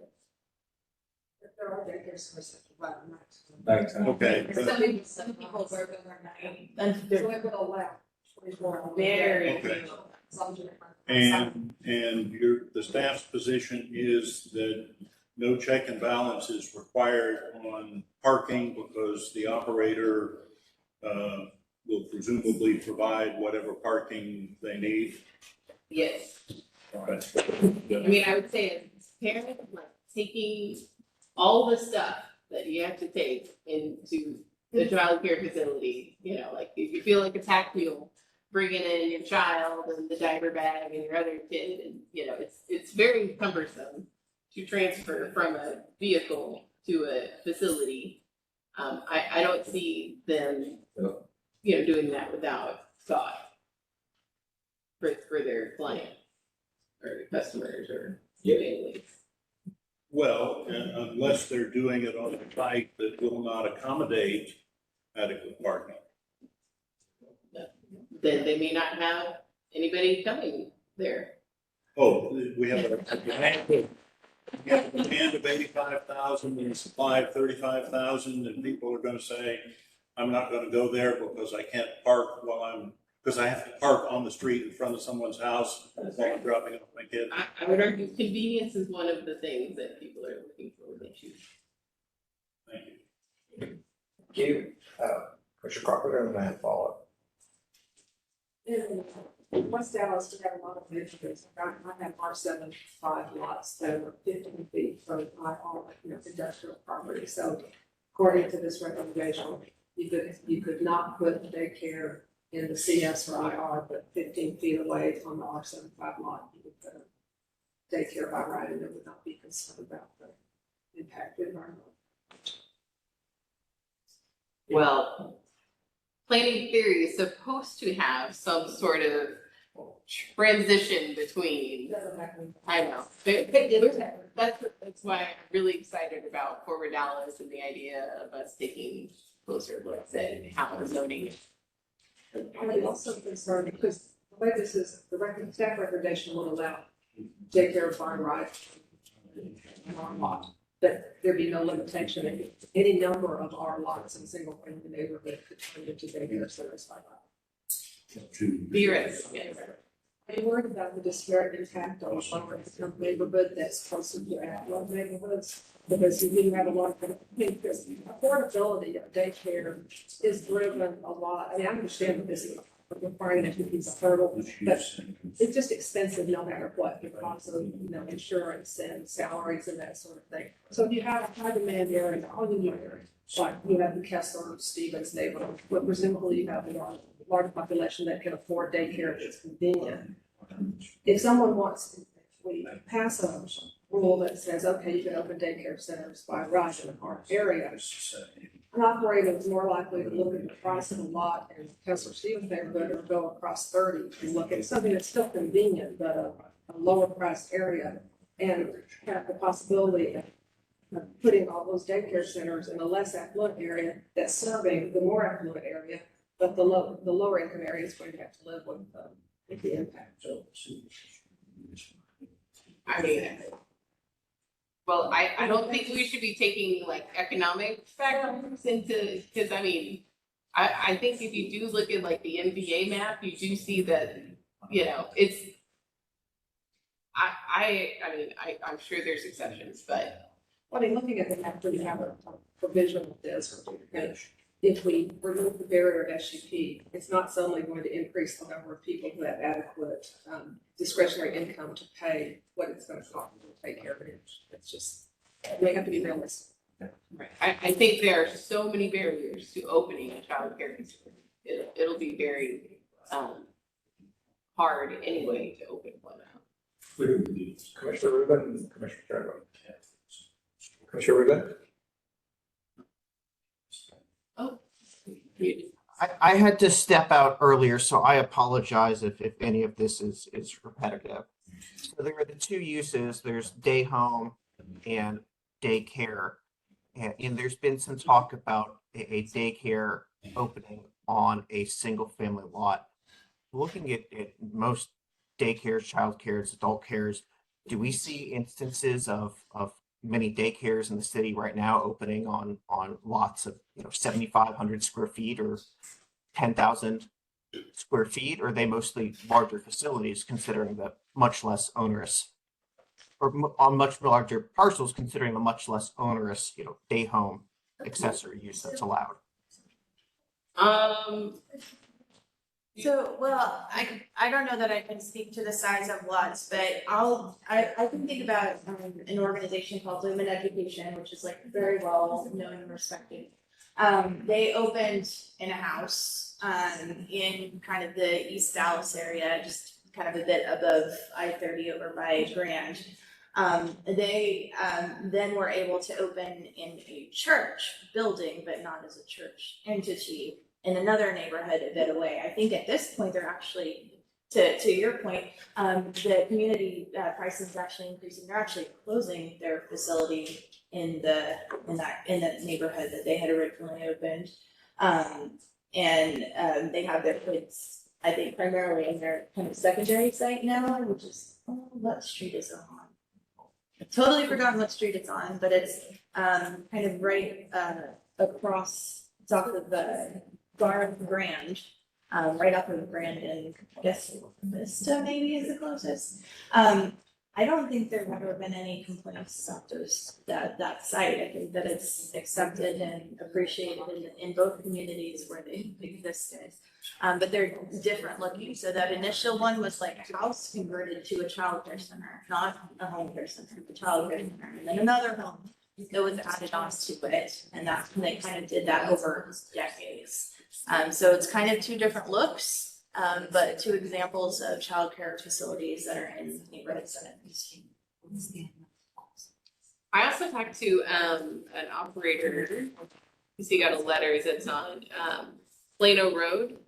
And he said that, so the one on Plano Road is in IR, but it abuts a multifamily zoning and development.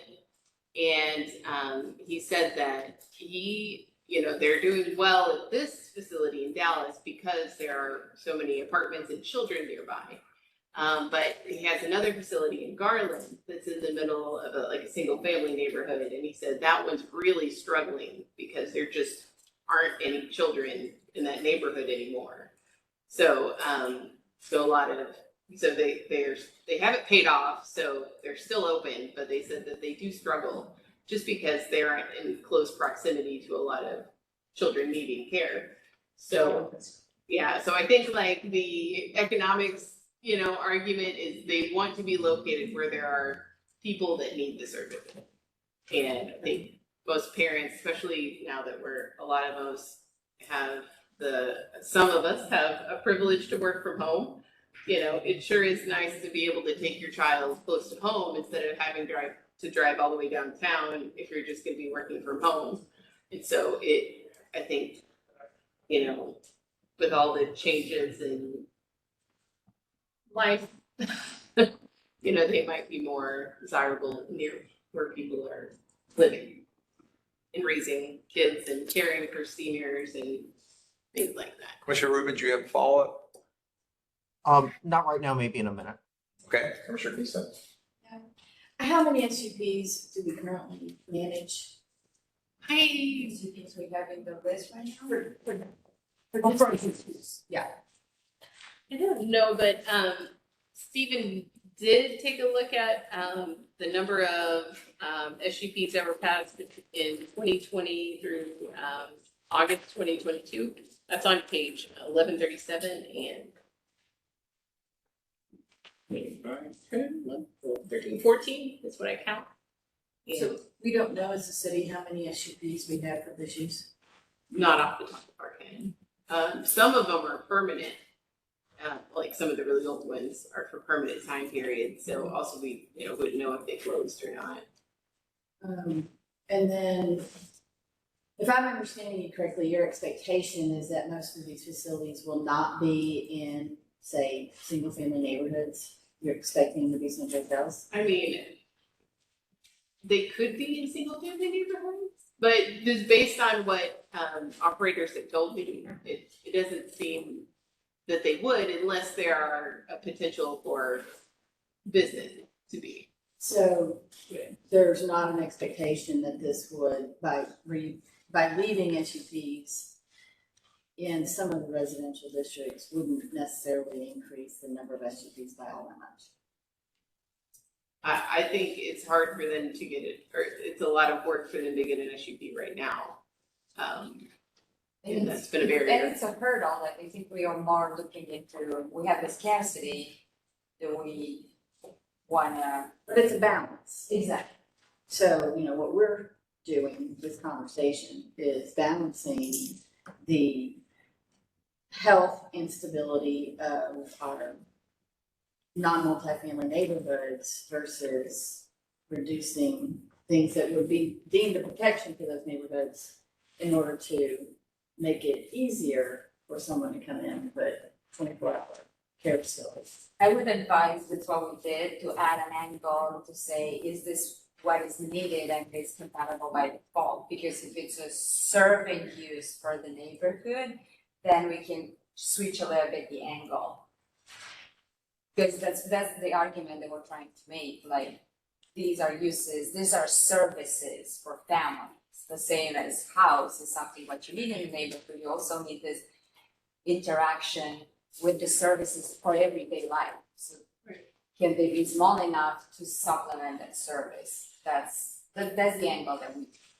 And I think it also, we would probably see most of them that do locate the single family to probably co-locate in already institutional uses such as like a church building. So, right, so like right now, you can do that by right without an SUP as long as the church is the operator of the child care facility.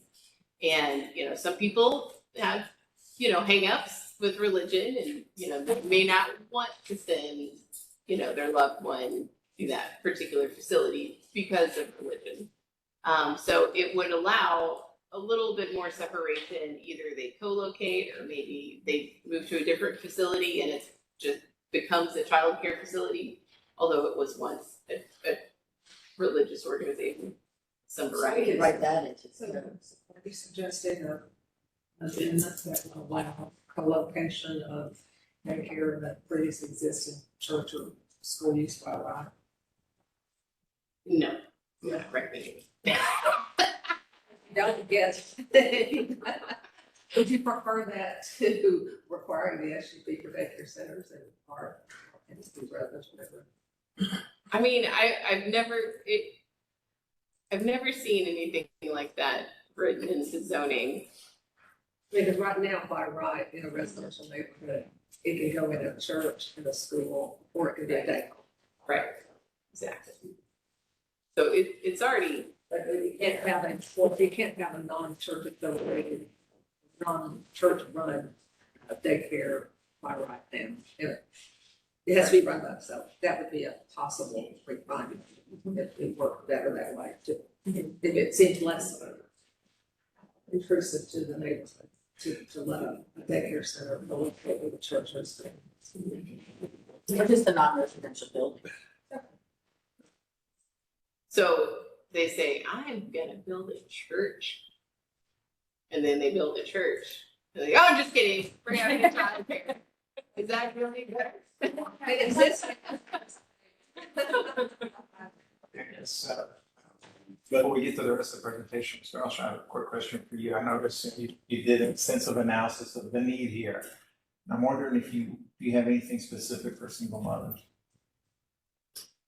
In terms of the need? Yes. I don't have specific data for the need for single mothers, but I can say that I know that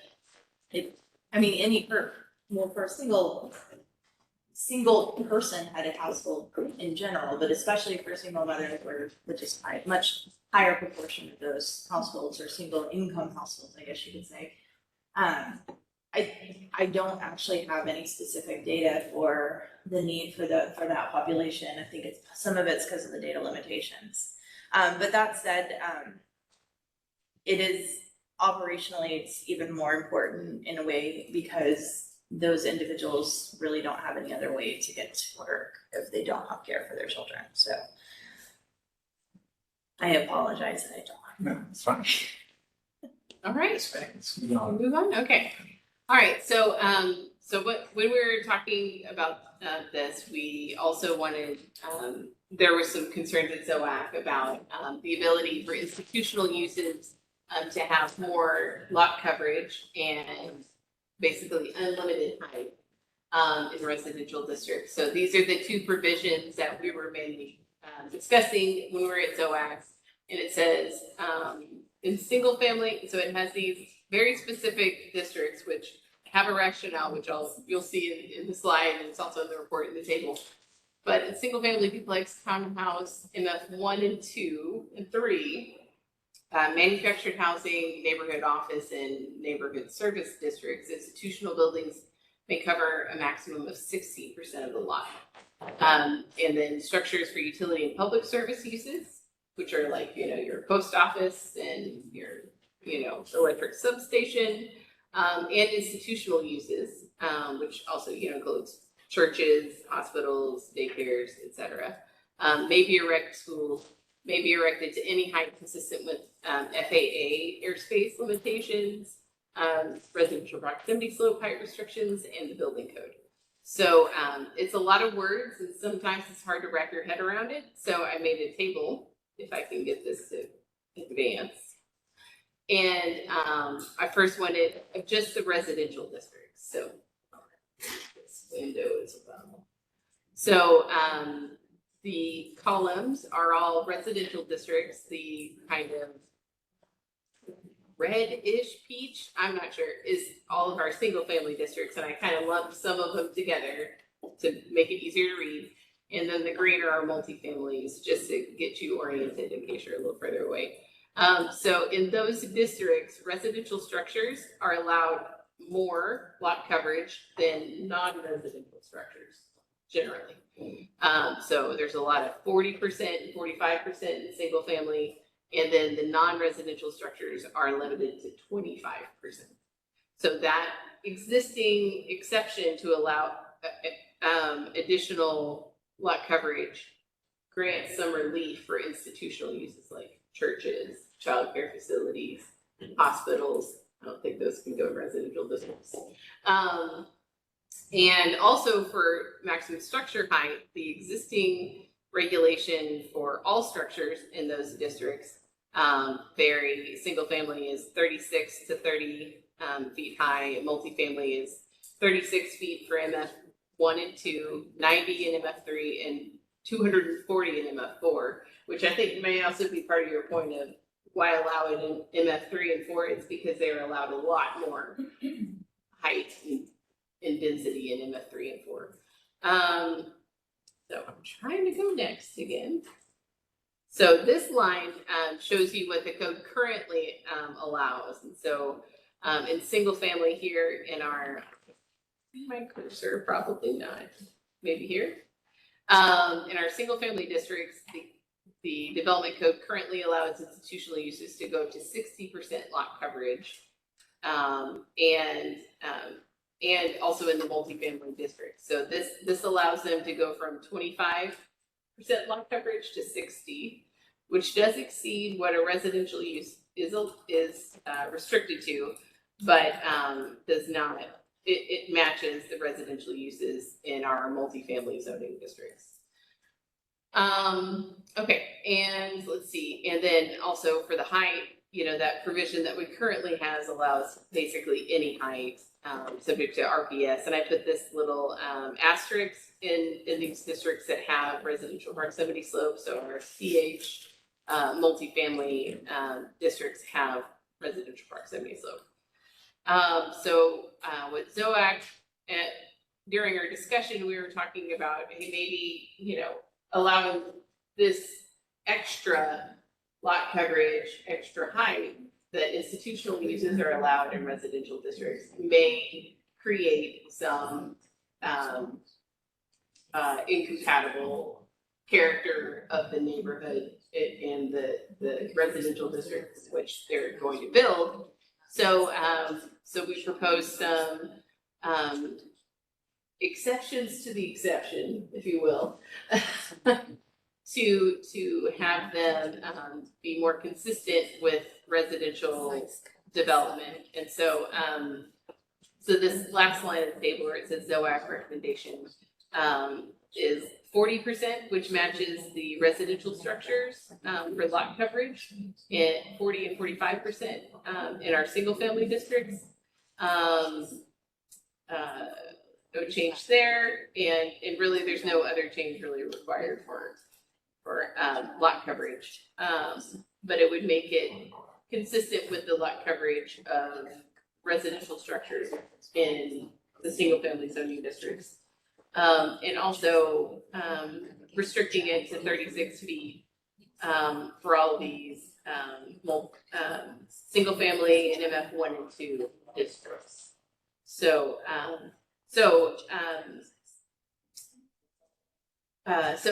this is what ZOAC was recommending, but staff's recommendation is a little two parts and complicated, so I'm sorry. But the rationale is basically, if an SUP is going to be required in the single family duplex, et cetera, districts as recommended by ZOAC, we object, I guess, I don't know. We don't recommend that we also further limit their lot coverage and height, because an SUP can further restrict lot coverage and height. And so if we're gonna maintain the SUPs, it's like an extra barrier to add to also restrict their lot coverage and height. But if staff's recommendation to allow it by right in all the residential districts, we don't have an objection to limiting their lot coverage and height, because if they don't have to get an SUP and they need, let's say, 46% in the R5 district, then they can go to the Board of Adjustment. They don't have to go to get an SUP and go to the Board of Adjustment and to get 46% if these things were to pass. So I hope that wasn't too complicated. It's fairly clear. Commissioner, right away. I'm happy to reserve my comment. My comment is really, we're gonna talk about the commercial. After this, we're gonna get back to the industrial proposal for industrial, all of those districts. My comment really has to deal with that area. Your question. Yes, my question has to do with restrictions in the non-residential zoning categories. Okay, we'll come back. Commissioner Young? Yeah, I forgot. Oh, okay. Why do you believe it is important to preserve the right, let's leave coverages to one side and talk about height. Why do you think it is important to preserve the option of allowing a childcare facility over 30 feet tall or 36 feet tall in single family? I think it's only important if we're also allowing or requiring them to get a specific use permit. Well, but if we are, then why? And why is it important? Because there may be some need or reason, To build more than a 30-foot tall childcare center in single family? yeah, maybe. I mean, 36, depends. But I thought you said the RPS applied. No, the RPS doesn't apply in single family, does it? It applies in multifamily and clustered housing. Question for the attorney. If instead of saying we have unlimited height, but an SUP can restrict it, could we say this use must comply with the district height and lot coverage unless the SUP allows a greater height or greater lot coverage, as we do with parking? Yeah, I think as you Oh, okay. I have a question to me, Commissioner Young, that's something we do as parking, and I think that's something that we can do with this.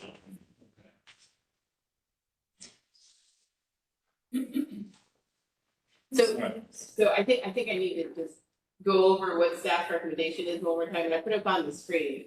So if ZOAC's recommendation is followed, and they, these uses maintain the requirement to get an SUP in residential districts. We object because the SUP can limit lot coverage and height. It can restrict it, and it does often restrict it by way of a site plan.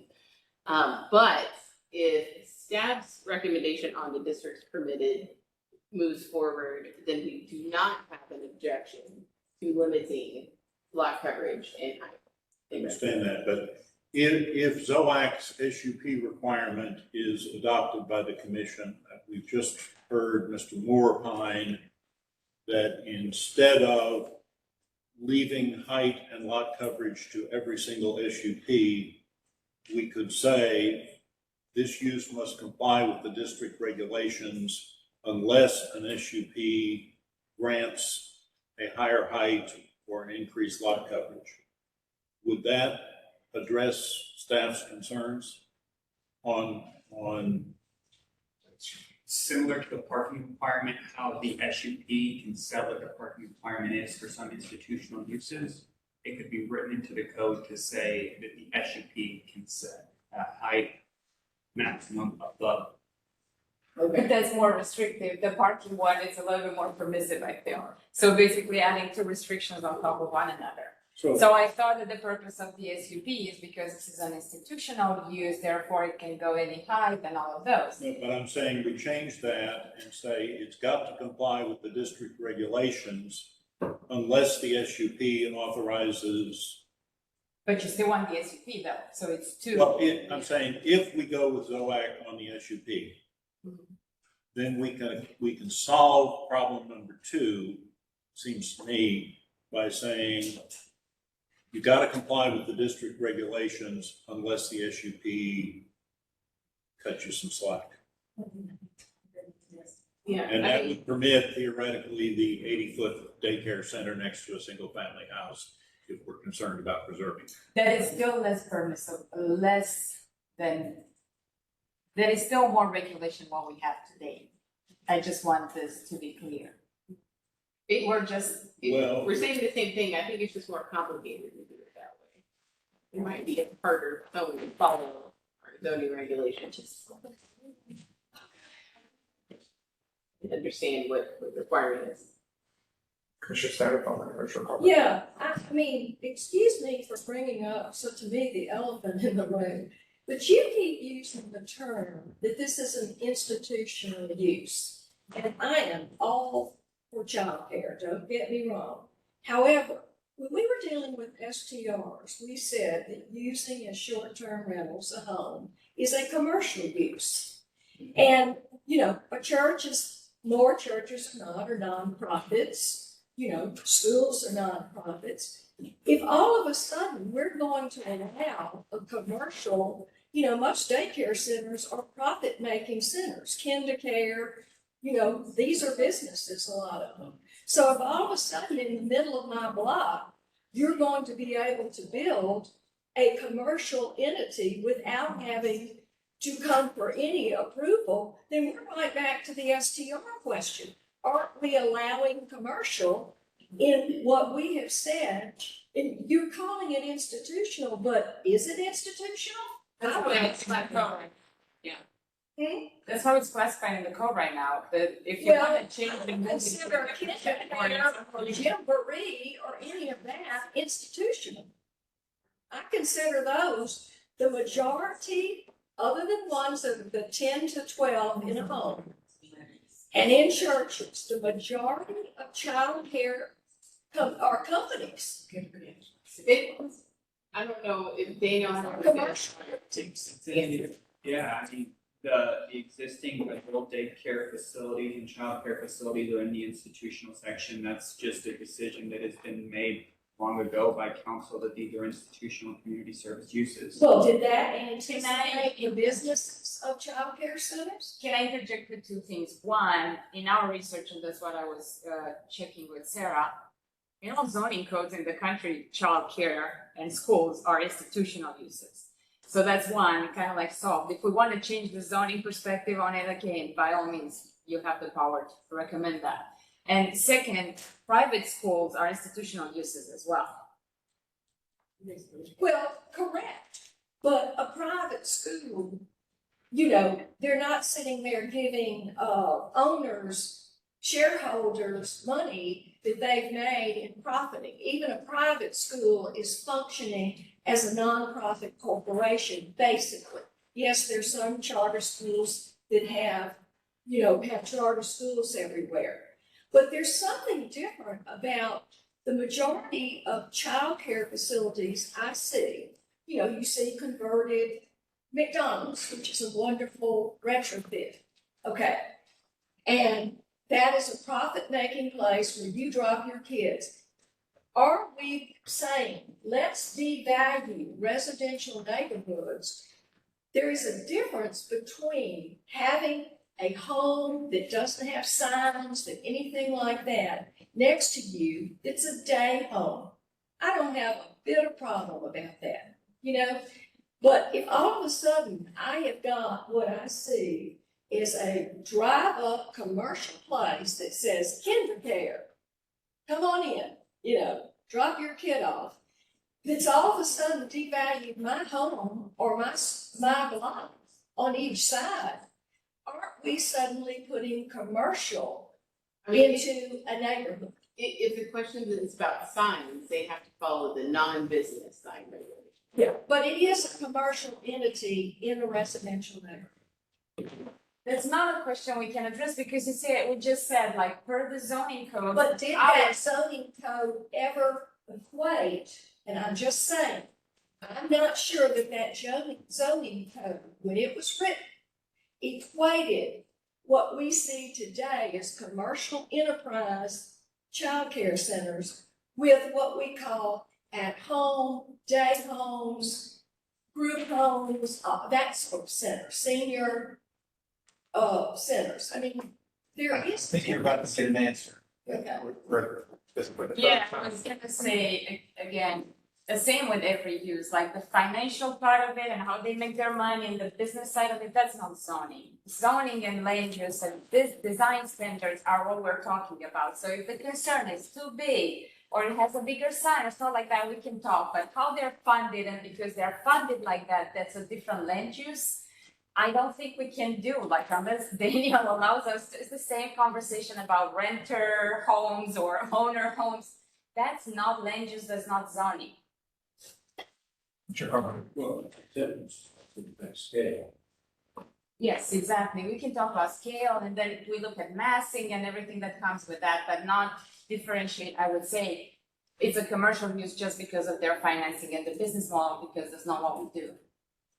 I agree with that, but the tendency would be, would it not, for commercial daycare facilities to be larger in scale than the homes. Right. Mm-hmm. And I would say we can also make a distinction, we also use it regularly, residential versus non-residential. And that pretty much, I would say, covers, we also refer to that as well.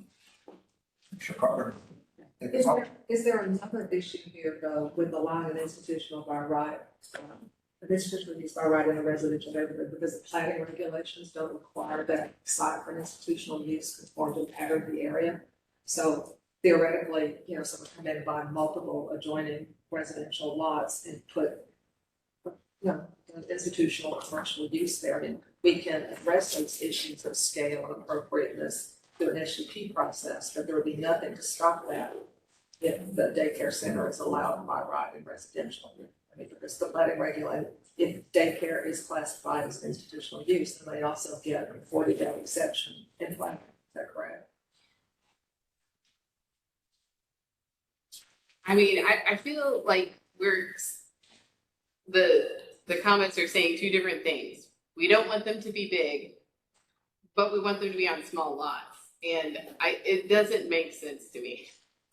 Like, the planning you should be able to have an institutional use, have a larger lot to accommodate the facility and their parking, their playground, you know, all these things, keep the front yard clear of obstructions as the code requires them to do. So it's going to require a new build to be in a bigger lot, and I don't see why that's an issue.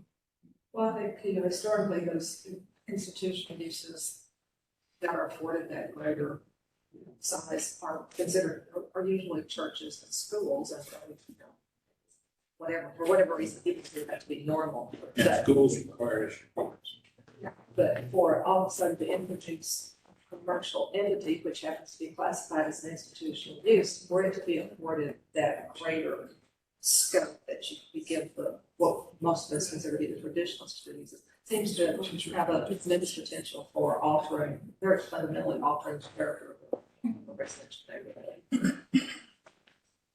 Yeah. To better, what I'm hearing is, if Herbert Chateau opens the most prominent daycare facility in the country and decides, hey, we need these in single family neighborhoods, let me buy 2 lots and build it. I can go up 70 feet. I can go, because of this regulation, I have a large realm of things that I can do, including front setback and so on and so forth. So I see why that would be scary for certain neighborhoods, a lot of people. All of it. Yeah, with that, yes, without it. I think Sarah's gonna confirm again. We said that if it's by right, we're gonna put the limitation that the height should be the one in the residential district.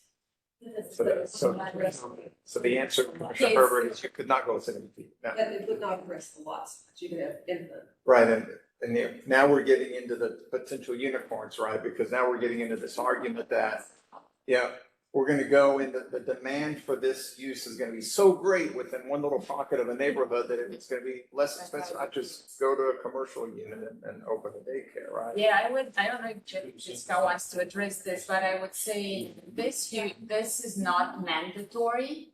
So it's not like a school where you have this mandatory education, therefore it draws a lot of kids. So you have to assume that it comes because there's a need, there are so many kids in that neighborhood and that's how they right size. On top of that, the state regulations where they have their limitations, how many kids per square footage and all of that. So the question, the unicorn would be, would a center that has 1,000 kids would come in a neighborhood? Well, it would depend on the location. Land The land value. So if you have very cheap residential land across state, it's humongous, multifamily with lots of. State regulation. I know. And the state regulations. Does the state have a maximum enrollment? They have, it's not large, they have limitations of age based on square footage of classroom. Yeah, they have both square footage and staffing ratio requirements. Yeah, but there's nothing that says you can't have 200, 500,000 kids if you provide the staffing and the space. That is not a search no to me because I don't know that feature. I will try to see if I can figure that out, but I'm not certain. You are limited by square footage per child. They're very strict on the permit of that. So you're gonna be limited. And after all that, commissioners, I think we may be holding this up. Can I go over the non-conforming use? Please. See, and back in June, the state passed a bill that requires any zoning change or amendments to the development code to notify any use that would be made non-conforming. Both the property owner and each occupant. I'm sure Daniel can help me if I mess anything up here. But so we sent these letters out to all of the facilities that we identified as being in CS and industrial districts, which the proposal is to change it from by right in those districts to by SUP. And since that would make them non-conforming, we sent these notices. It was front and back, so like the front page is to property owner occupants, And then, you know, we're explaining what's going on. Hey, you know, we're not requiring you to close. You know, you can continue to operate. These are the only ways that you would lose your non-conforming rights if you close for 6 months, if you change to a conforming use, or you destroy it intentionally, or the Board of Adjustment goes through this public hearing process to amortize your use. And by the way, that new bill requires the city to offer a market value if that determination is made that they're going to amortize them. So, so it's unlikely that the city's ever going to close any of these non-conforming uses.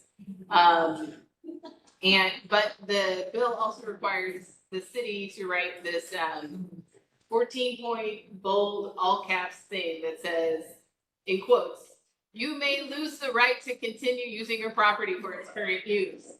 So I've had the joy of talking to at least 7 properties that received this notice and are very concerned. But it is required that we send this notice, and a few of them are signed up to speak, but this is the thing that they got in the mail. And once again, we just, if we're thinking in broad terms of what the code should say and the appropriateness of zoning districts,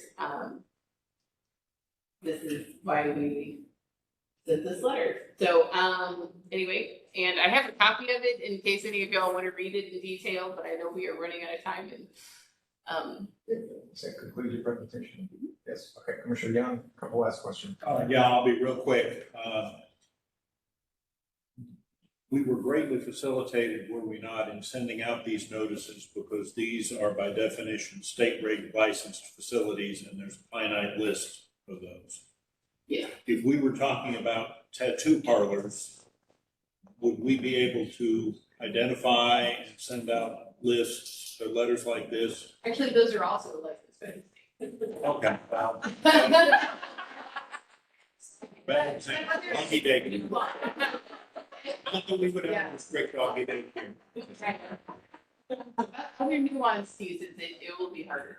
All right, and conceivably, I guess you could use the database of COs. Okay, but that doesn't necessarily have, well, yeah. Commissioner Treadway, Carpenter, Hopkins, Okay, so I just wanted to revisit the discussion we're having about, can you remind me what the proposal is to do? It's to pull back some of the current permissions to operate a care center in an industrial or commercial district? Not really to pull back on the existing one. They can continue to operate, and you know, they can even close for up to 6 months and open as a new facility, you know, like if they sell the property. So for a new facility, they'd have to get an HUP and they don't currently? Correct. Okay, so a couple things to think about. If we're talking about convenience in your Venn diagram, I had the benefit of having an employer offer childcare on site. I hate to do something that would discourage an employer from offering childcare on site.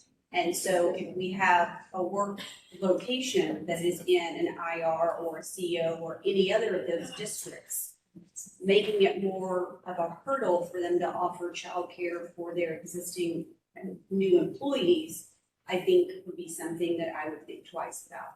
Second of all, we've talked a lot of times in this body about how, because of previous zoning decisions that have been made, we have areas that are inadvertently zoned industrial, even though we know that there is residential occurring there. And again, I would hate to, just because of historical reasons, create an additional hurdle to have a care center. And there is clearly great need across the city, including in some of these areas that have been historically disadvantaged by zoning coding. And so I think I would just suggest that you might think about those 2 reasons when adding an additional hurdle for new care centers.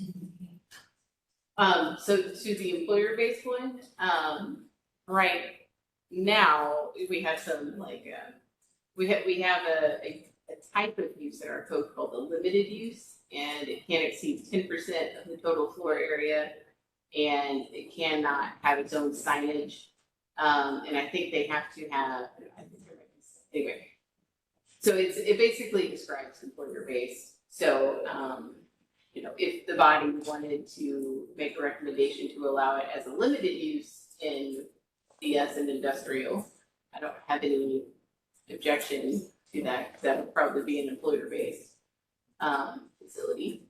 But I, also with the SUP requirement, the fees for an SUP and the process for an SUP is very similar to our general zoning change requirement. So also one of the things I've been telling a lot of people that are calling is that, you know, just like you noted, we have a lot of areas in Dallas that are zoned CS and industrial, but they may not look like an industrial area. You know, it may be full of a neighborhood or another school and things like that. And maybe they don't have all the accoutrements of a industrial subdivision.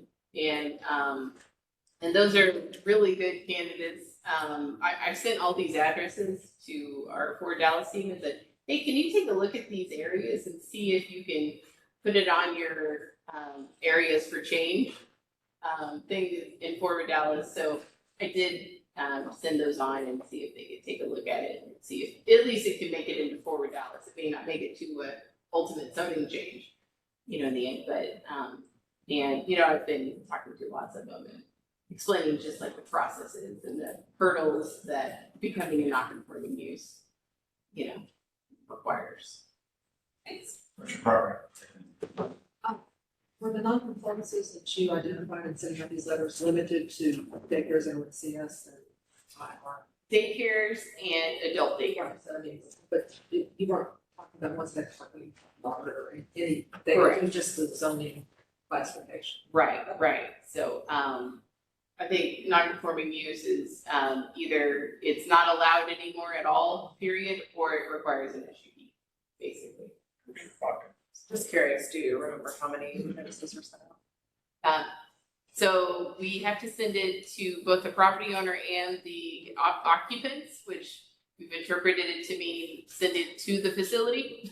So there was 18 sites identified. Some of them, you know, the address of the property owner and the occupant were the same. So it may not be double, you know, for the 18 sites, but there's 18 sites, however. Yeah. Mr. Herbert, last question for you, sir. Last question. Okay, so specific.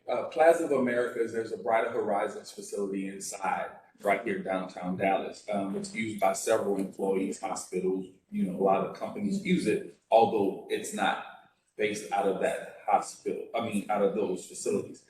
How will they be affected? Will they apply for SUP now? They're good because they're already zoned?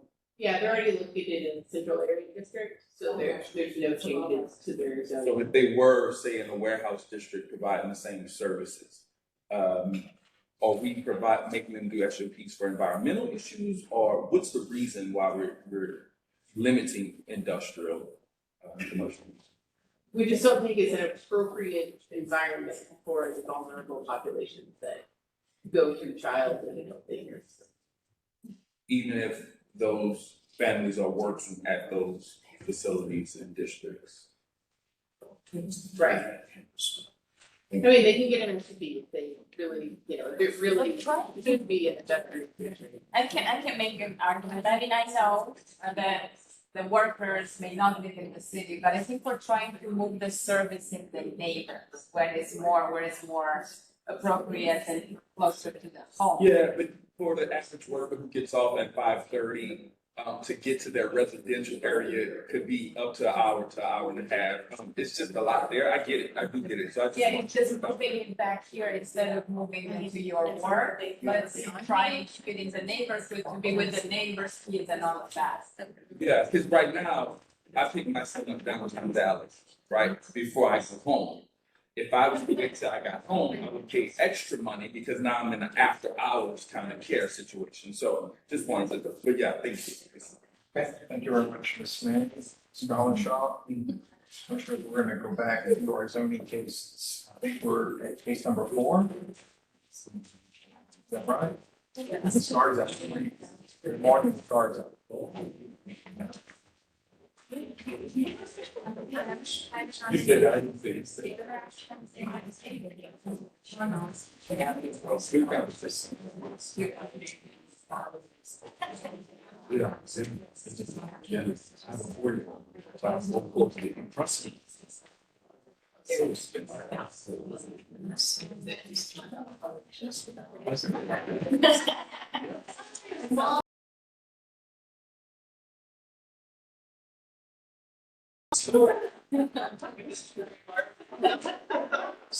Yes. Theoretical thousand show center. Check that out. I know, I'm gonna see about. Yeah, it's all ratio based. I don't know that there's any. There's ratios of children.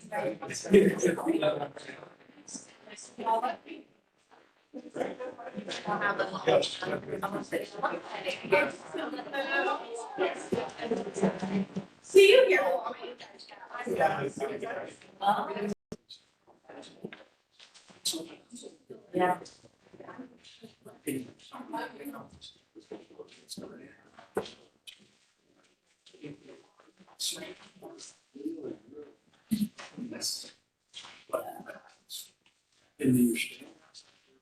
The request is an application for specific use permit for an electrical substation with property zone in a agricultural district. It is located on the south line of Cedar Dale Road, west of Cedar Dale Road, it's approximately 6.4 acres. So the movement is on the south area of Dallas. So this is an aerial of the area of request, and it's on the south of Cedar Dale Road. The areas around the property, so to the west is agriculture, to the east is light industrial subdistrict within Pine Development District number 761. To the north is light industrial subdistrict within Pine Development number 761. To the north is industrial research district. To the southwest is light industrial district, and then to the southwest is agricultural district. And its uses around the area is manufacturing building, sales lot, vehicle storage lot towards the north, as well as warehouse to the northeast. It is undeveloped land adjacency to it toward the east and west. There's a warehouse and then there's single family toward the south eastern property. The area, because it's currently undeveloped, however, there are operating cement towers on site. The applicant proposed a specific use permit for an electrical substation. An electrical substation is a facility for transforming electricity for distribution to individual customers. Then a agriculture district electrical substation is permitted by SUP only. As a version of the site, photos of the site, as we go rarely to the south. Again, looking south, as mentioned, there are transmission towers. On Cedar Dale, looking southwest. On Cedar Dale, looking southeast. Surrounding uses, Cedar Dale, looking west. Looking northwest. Looking north. Looking northeast. Looking east, on Cedar Dale Road, and looking northeast. And looking south on the side plan. And then also for this, so the time limit, the specific use permit has an expiration date. They are proposing to actually solidate the kind of concrete walls and already represented on the site plan. And then staff is recommending equivalent subject to a site plan and conditions. Thank you very much. Questions, Commissioner? Commissioner Treasurer. So this electrical substation, is it going to prevent other uses from going around? No. So this is just for that area. And if you put a side map, what percentage of the lot are we taking out? So they actually. So they actually own all of this into here. However, they're just proposing to do the electrical station on the north end area of their lots. They don't own this up to. And this one of these cases that Encore identified this location is necessary for coverage it needs. I'm not sure, but that might be a question. Okay, thanks. Yeah. Any other questions, Commissioners? Yes, Commissioner Herbert? In your observation, was the land currently being cared for? Because sometimes in this section, Encore forgets to. So I know most of the areas around is undeveloped, so right away you can see toward them from the east, there's the conservation and shrubs, and then toward the west as well. Are there any fencing or material that are being on the property already? Currently, no, just the conservation powers. Any other questions, Commissioners? Okay, we'll keep going. Case number 5, Commissioners, going to be held in their 5th until October 5th. We'll read it then. Takes us to case number 6. Has this been briefed before? No. No? Okay.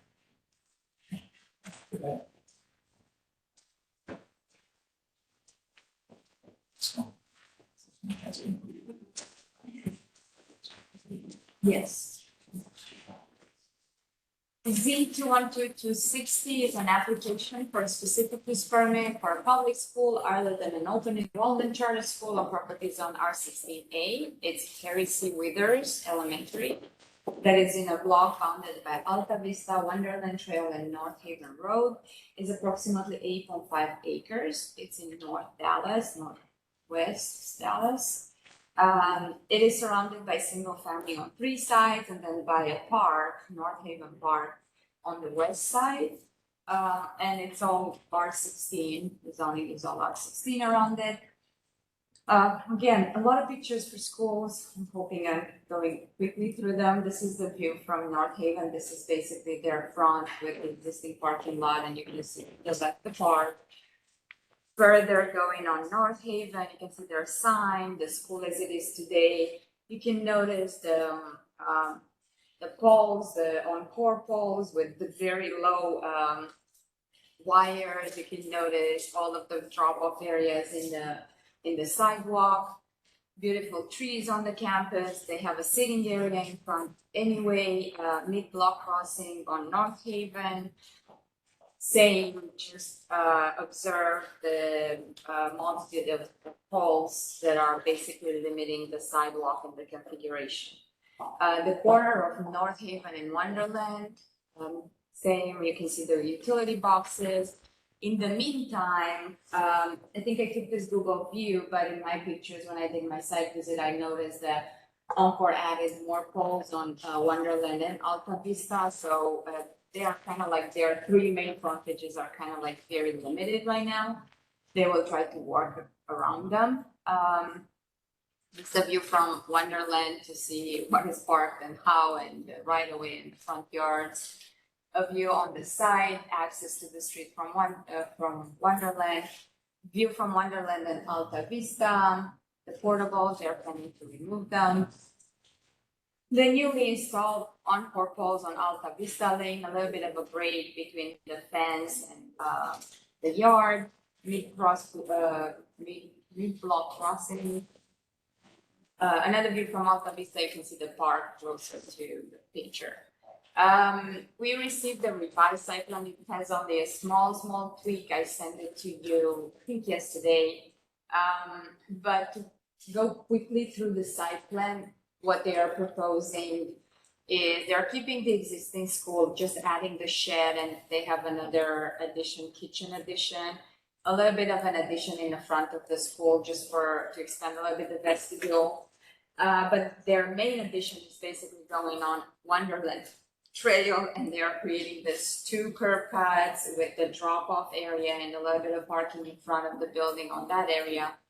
We worked with them and we codified in the conditions to have the entire sidewalk on Wonderland redone, and especially this island in the middle to be a little bit more bigger and have a bigger buffer, so they can put some of the required streets between the street and the driveway to soften it a little bit.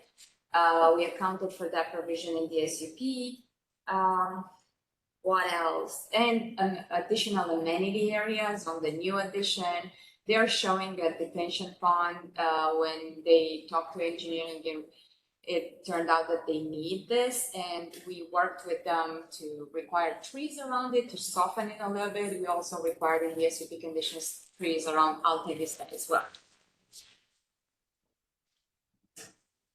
This is their transportation management plan with the drop off, and if there are questions that they can get in, they did have a community meeting and they looked at the circulation around the site. Right now, the drop off and everything is done on the public right of way. This is an intent to basically pull it on the property as much as possible, and also they are like keeping the buses separated from the car drop off and pick up.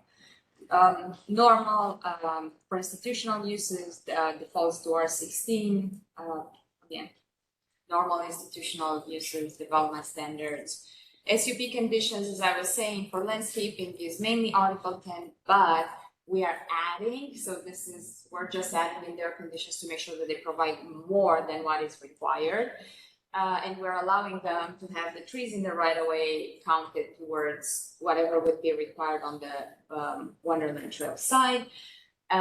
Sidewalks and buffers are normal along Alta Vista and Wonderland. I wanted to put more on the other side, but you could see how the poles are. It's pretty hard, and it will sacrifice their beautiful trees. Pedestrian amenities for tree areas, screening of the existing parking lot. This is something also we asked them to do, and they agreed. This being said, staff recommendation is approval subject to a site plan, a traffic management plan, and conditions as brief with that little change to show the shed on the site plan. Questions from James? Any questions on this item? Yes, please. Simple, I'm trying to keep it simple. So I know we deal with landscaping. I know Article X is our go-to. Retention ponds are kind of a pet peeve of mine. I've seen them done great and I've seen them done horribly. Is there any way as a commission we can require retention pond attractions in our scope? I think we told, I think it was very normal for applicants to say detention retention to make sure that it captures a little bit of water and they're not. We were trying to, what if we put a trail, like that was a big discussion that I had with the applicant, what are we doing with this? That's why we were able to get clearance from engineering that they can put some trees around it, and they chose the bald cypress, which thrives under like humid. Yeah, beautiful tree. So going further, right? How can we talk to them about controlling algae, controlling mosquitoes, maintaining water quality of the pond, those items? Do we have any purview here to discuss? I would say no, other than again, what I'm trying to get when I see it shown on the site plan, because they chose this route, I'm trying to soften it and make it nicer. Okay. It's not an amenity. I know engineering requires a fence around it. A lot of grief I have with that. I would prefer them to be underground. That's. Thank you. Commissioner Stanley, please. Yeah, I do have a question to bring up. We held this to have a community meeting. And, as Dr. DeGray was saying, one of the things they did is where the new kitchen is going in, the Dad's Club had 2 sheds there, so they moved them. But an interesting thing that was brought up, and didn't they say that one of the homeowners brought up the fact that with the growth of Dallas, why aren't we also planning for the future expansion? Because this is the same amount of students as is already there, even though it's 10 extra classrooms, it's the same amount of students. And so one thing that they did in this correct is that they added, and you can see a little outline for any future, if this school needs to grow in this neighborhood, that they've shown right above the cafeteria that you could go that way if you had to expand.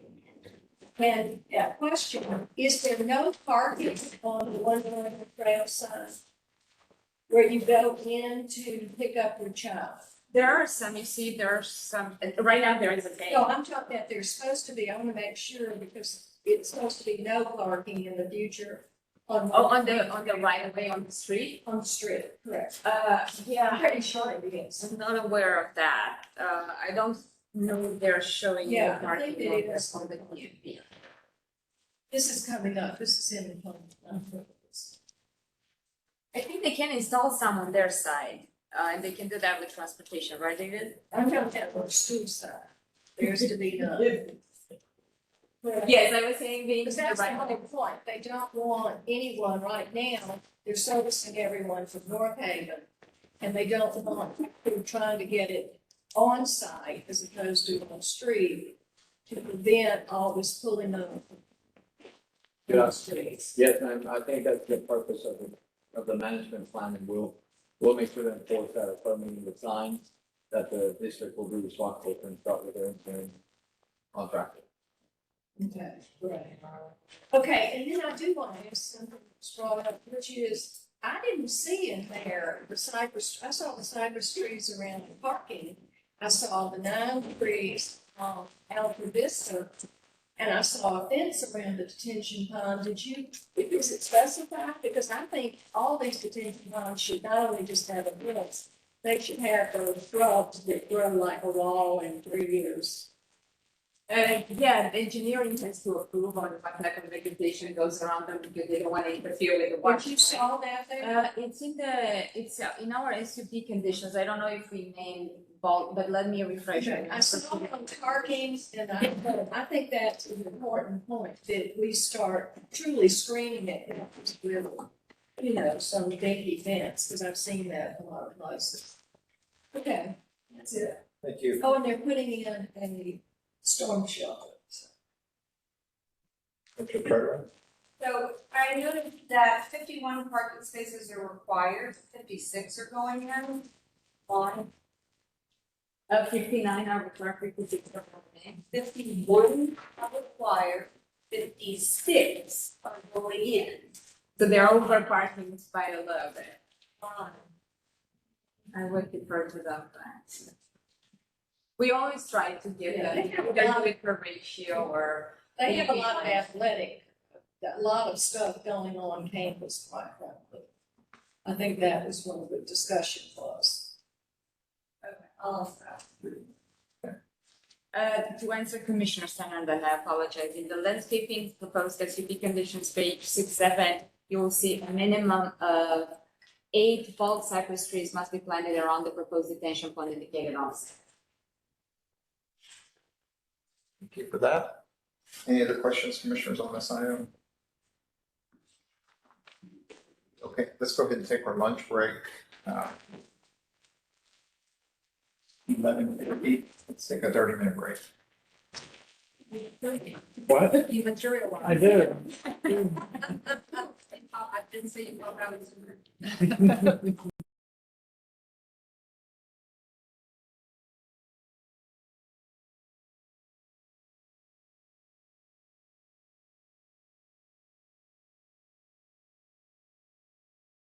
Yes, are you online? We're on case number 7, Oh, this Z is. 212-348. I think we have briefed and heard this one before. Yeah. Any updates? Is Ms. Munoz online? There's that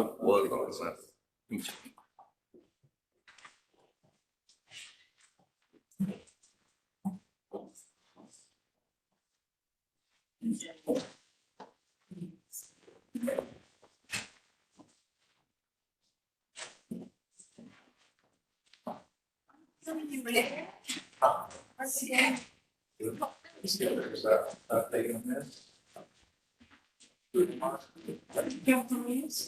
Are you sure? She was waiting for us on the piece.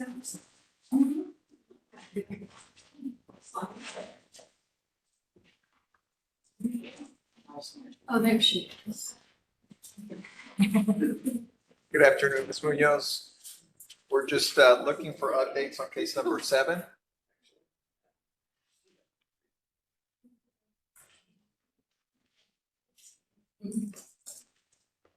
Can't hear you.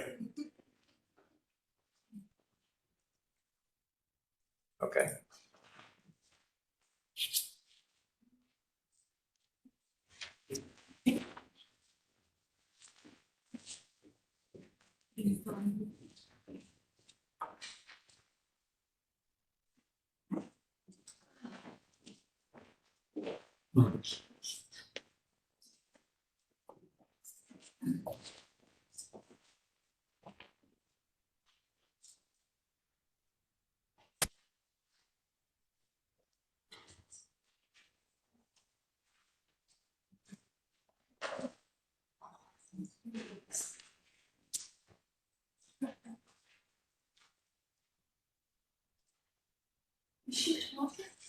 I don't think she's talking yet. Ms. Munoz, if you're talking, we can't hear you.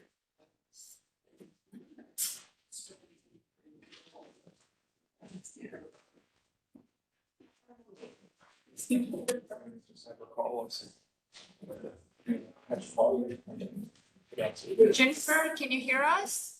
Yes. Do you wanna, you're muted, do you wanna unmute and present? Yep, call her.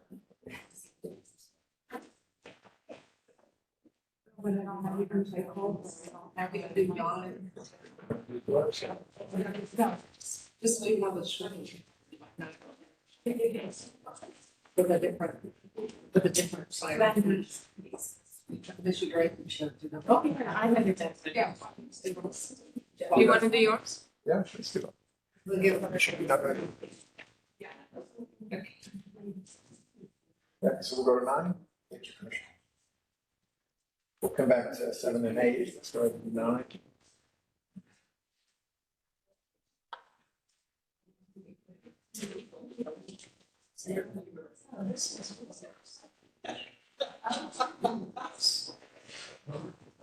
Zoning case Z223-181.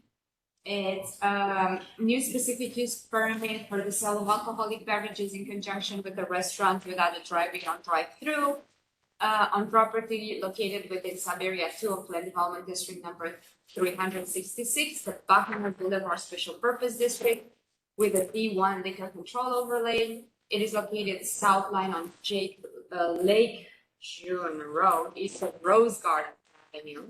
It is 0.43 acres.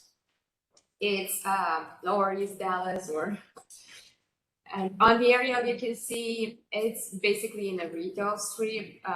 It has combination of retail type of uses to the north and some car related uses.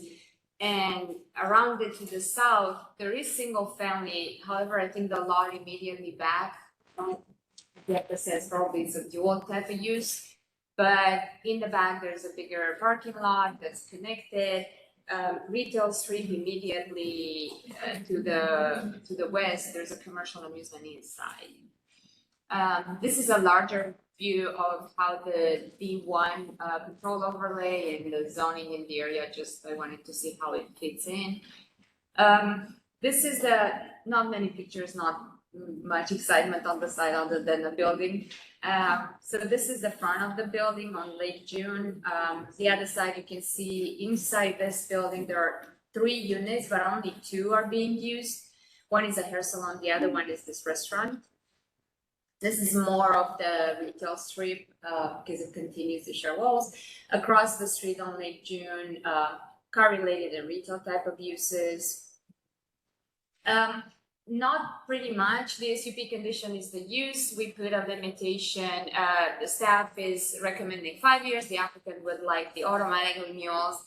We put a limitation on the floor area, being 1 unit in the entire building. Thank you, Commissioner Carpenter. I tried that too, and then I realized it would have been so easy. On their CO for the restaurant, they have the square footage for the restaurant, which is 1,842. But in their request on the original site plan, they were showing 1,500. So that's why it was a little bit off. So we corrected it up to match their existing CO. This is their site plan. as I was saying, 3 units, the restaurant is probably the biggest one. Per the CO, the personal service use has 1,100. And what's in the back, they say storage, it doesn't have a CO nor nothing. So we looked at the parking for those 2 uses are CO. With this being said, approval for a 5-year period subject to site plan and conditions as briefed. The briefing included the correction of the site of the square footage. And that will thank you, Commissioner Carpenter, before we take questions. Questions, Commissioners? Okay, let's go to the Langdon case. Number 10.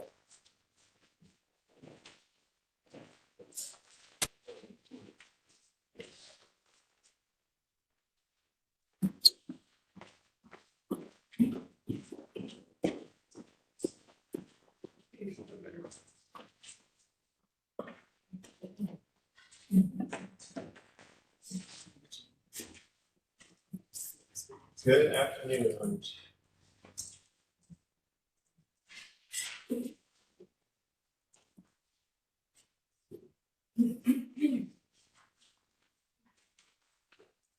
This is going to be Z223-210. It's located in northeast Dallas on the border with the city of Richardson. And it's an application for a plan development district for R1 half acre single family district uses and medical clinic or ambulatory surgical center uses with consideration for an NSA neighborhood service district on properties owned in R1 half acre single family district with specific use permit number 651 for a college, university, or seminary on the south line of Walnut Street east of Abrams Road, about 4.1 acres. And the purpose of the request is to allow for modified development standards primarily related to uses for area and parking to develop a medical clinic or ambulatory surgical center. And here it is on the Richland campus. It's an undeveloped portion of the Richland campus today. And to the north, there's an office complex, and then outside of city limit, there is an undeveloped portion of the Richland campus to the east. It's a large surface parking lot to the south, part of the campus on the same lot. And then there's an open space as part of the college to the west. And it is currently zoned at R half acre single family district and is undeveloped. It does have the SUP that allows Richland College to operate. And so they're requesting to keep the permanent SUP in place and not modify the conditions of the SUP. And it will share a lot with that, but it will not modify that, but it will remain in overlay. And they're requesting a new PD based on R1 half acre. The only changes really being to allow that medical clinic use and reduce the required parking for this use to a degree. Although we do recommend against a single use plan development district, should the commission approve a PD, staff will recommend some conditions that would improve the quality of life, urban design, and compatibility of the proposed development. And so when I get to the site, we're on Walnut looking west, the site being on our left, looking a little bit more towards the site. And now flipping around, turning looking east, this is still the site. There's a bit of a rise right in the middle, next to the bus stop. I think I'm going to cross up onto the rise on the site. Still looking west from Walnut towards the office complex. Must be atop the hill, kind of looking east towards the north part of the campus. It's mostly undeveloped. Crossing over more of a lot towards the center of Richland campus, and then that's standing right in the middle of the site, looking at the surface parking in the south towards the Richland campus 4. And this is from across Walnut Street, looking south. You can see the site, the rise that exists there, bus stop, in the corner of their access drive and Walnut.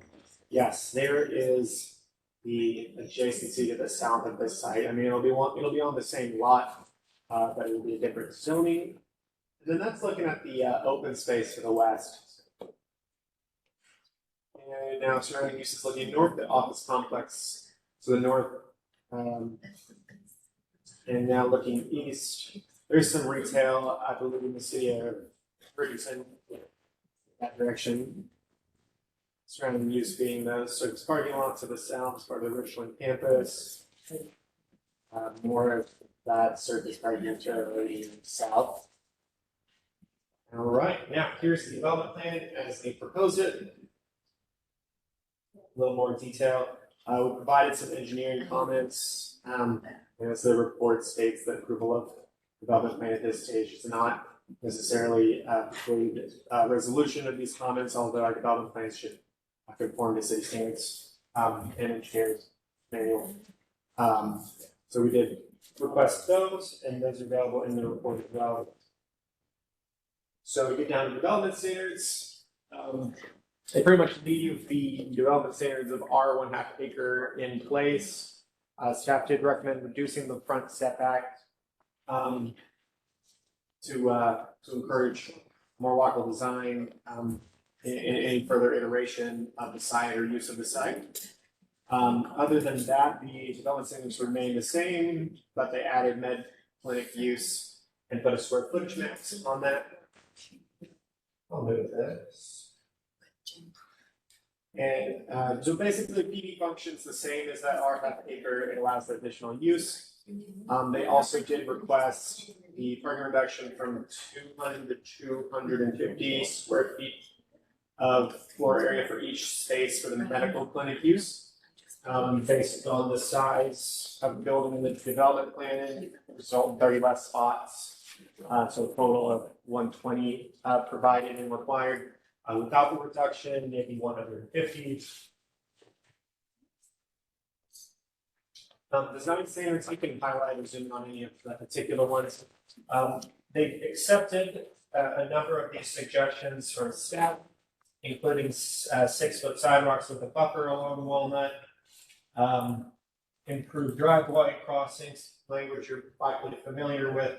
You've seen PDs around here before.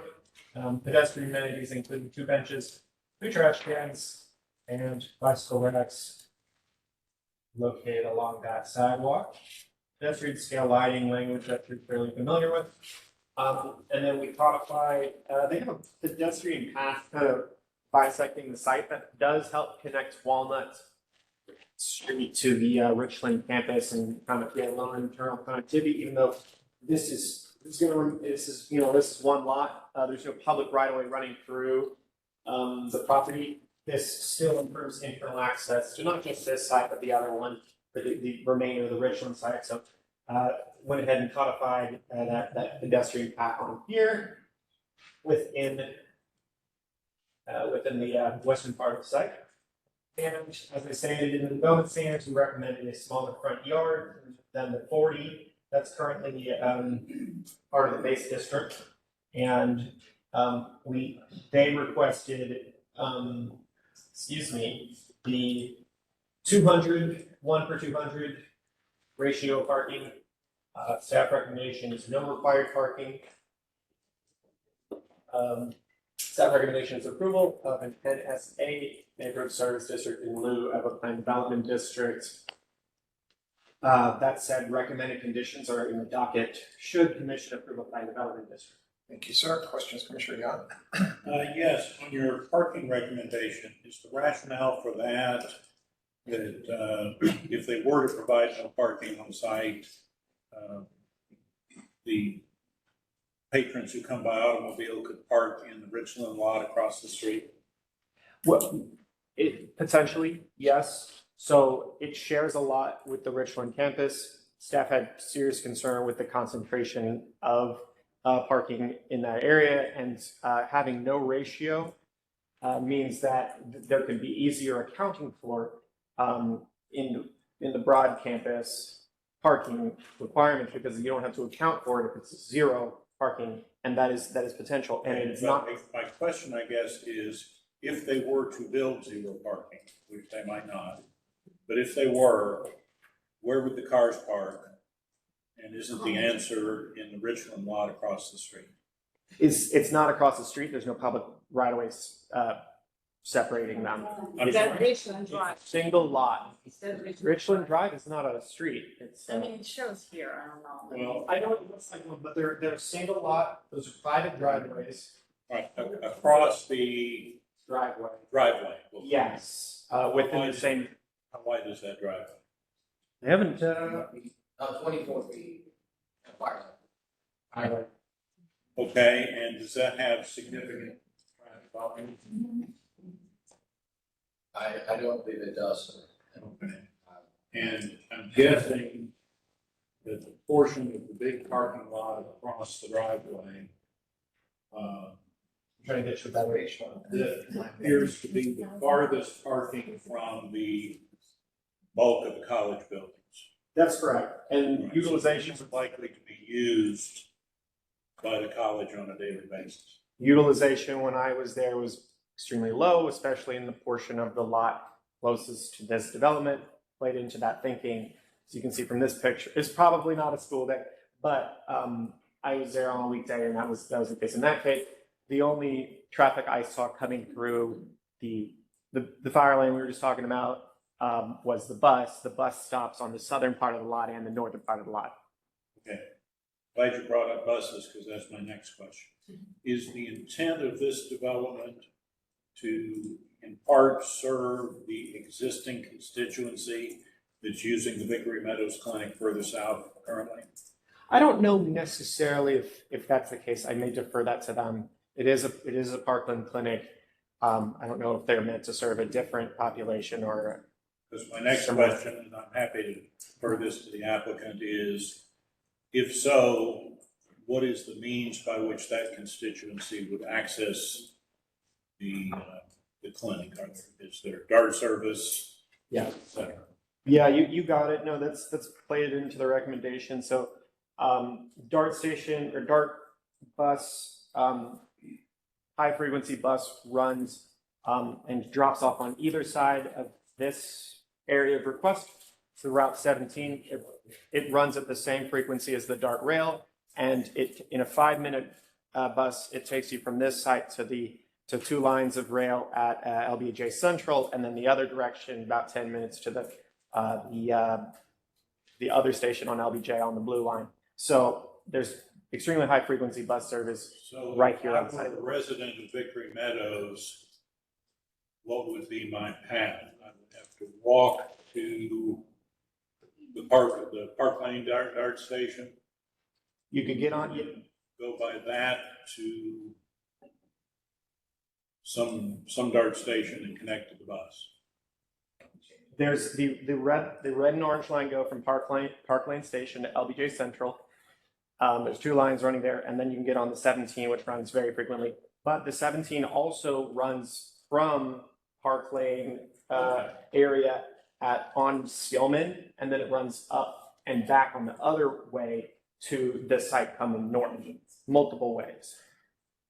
Okay, the bus from Park Lane and Skillman might be best for the people living in the eastern part of Vickery Meadows, and Park Lane DART station might be the best for those on the west. Yes. Okay, thank you. Thank you, sir. Commissioner Stan. Yeah, quick question, on the no parking, suppose you were like Commissioner Kingston, non-ambulatory. Okay, are there handy requirements?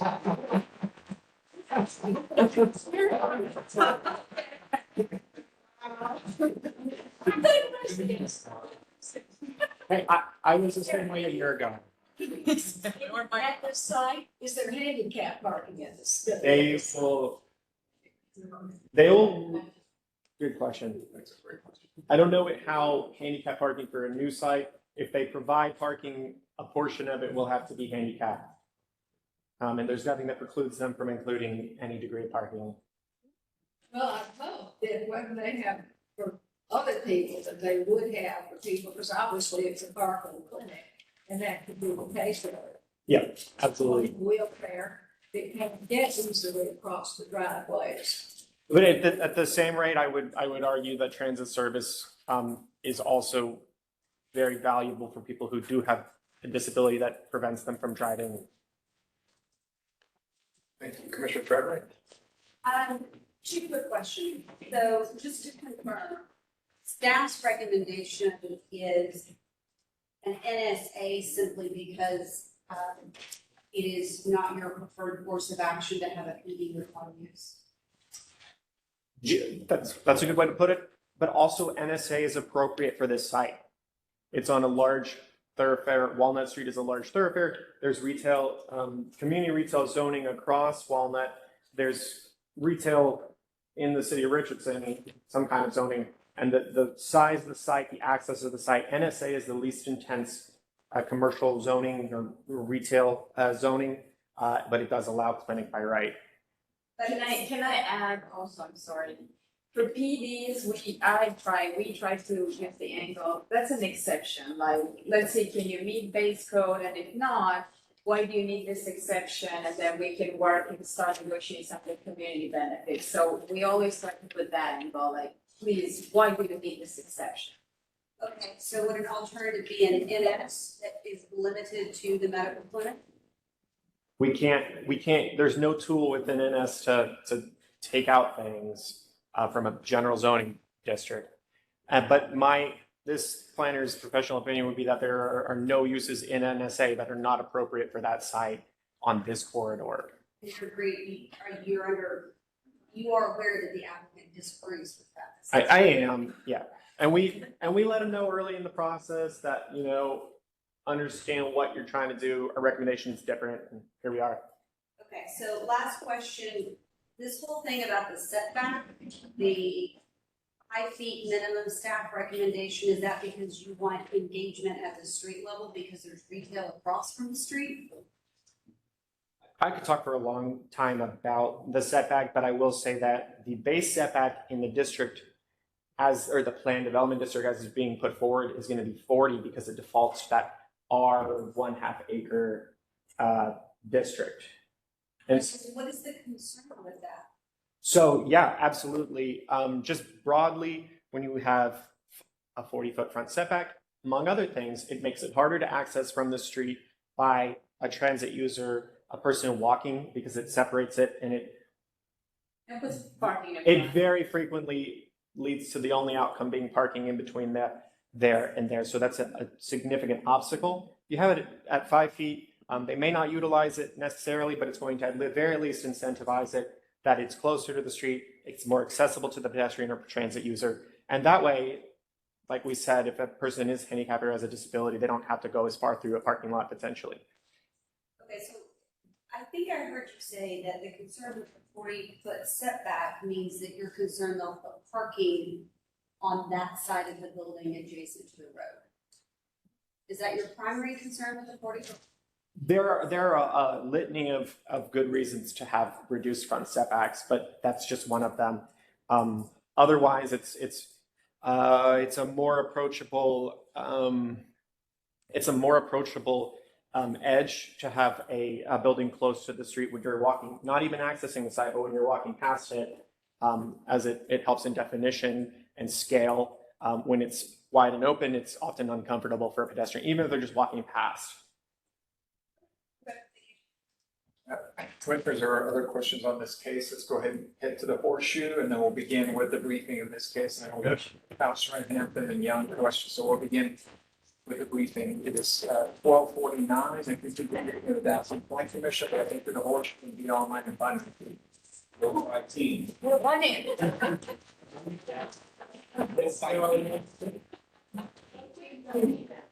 Yeah.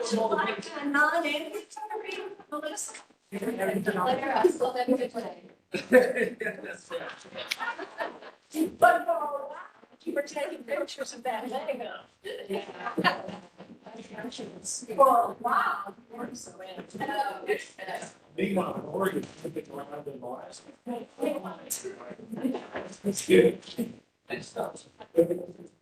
She looks like it from Facebook. Like her sister, like, what is that? Wow.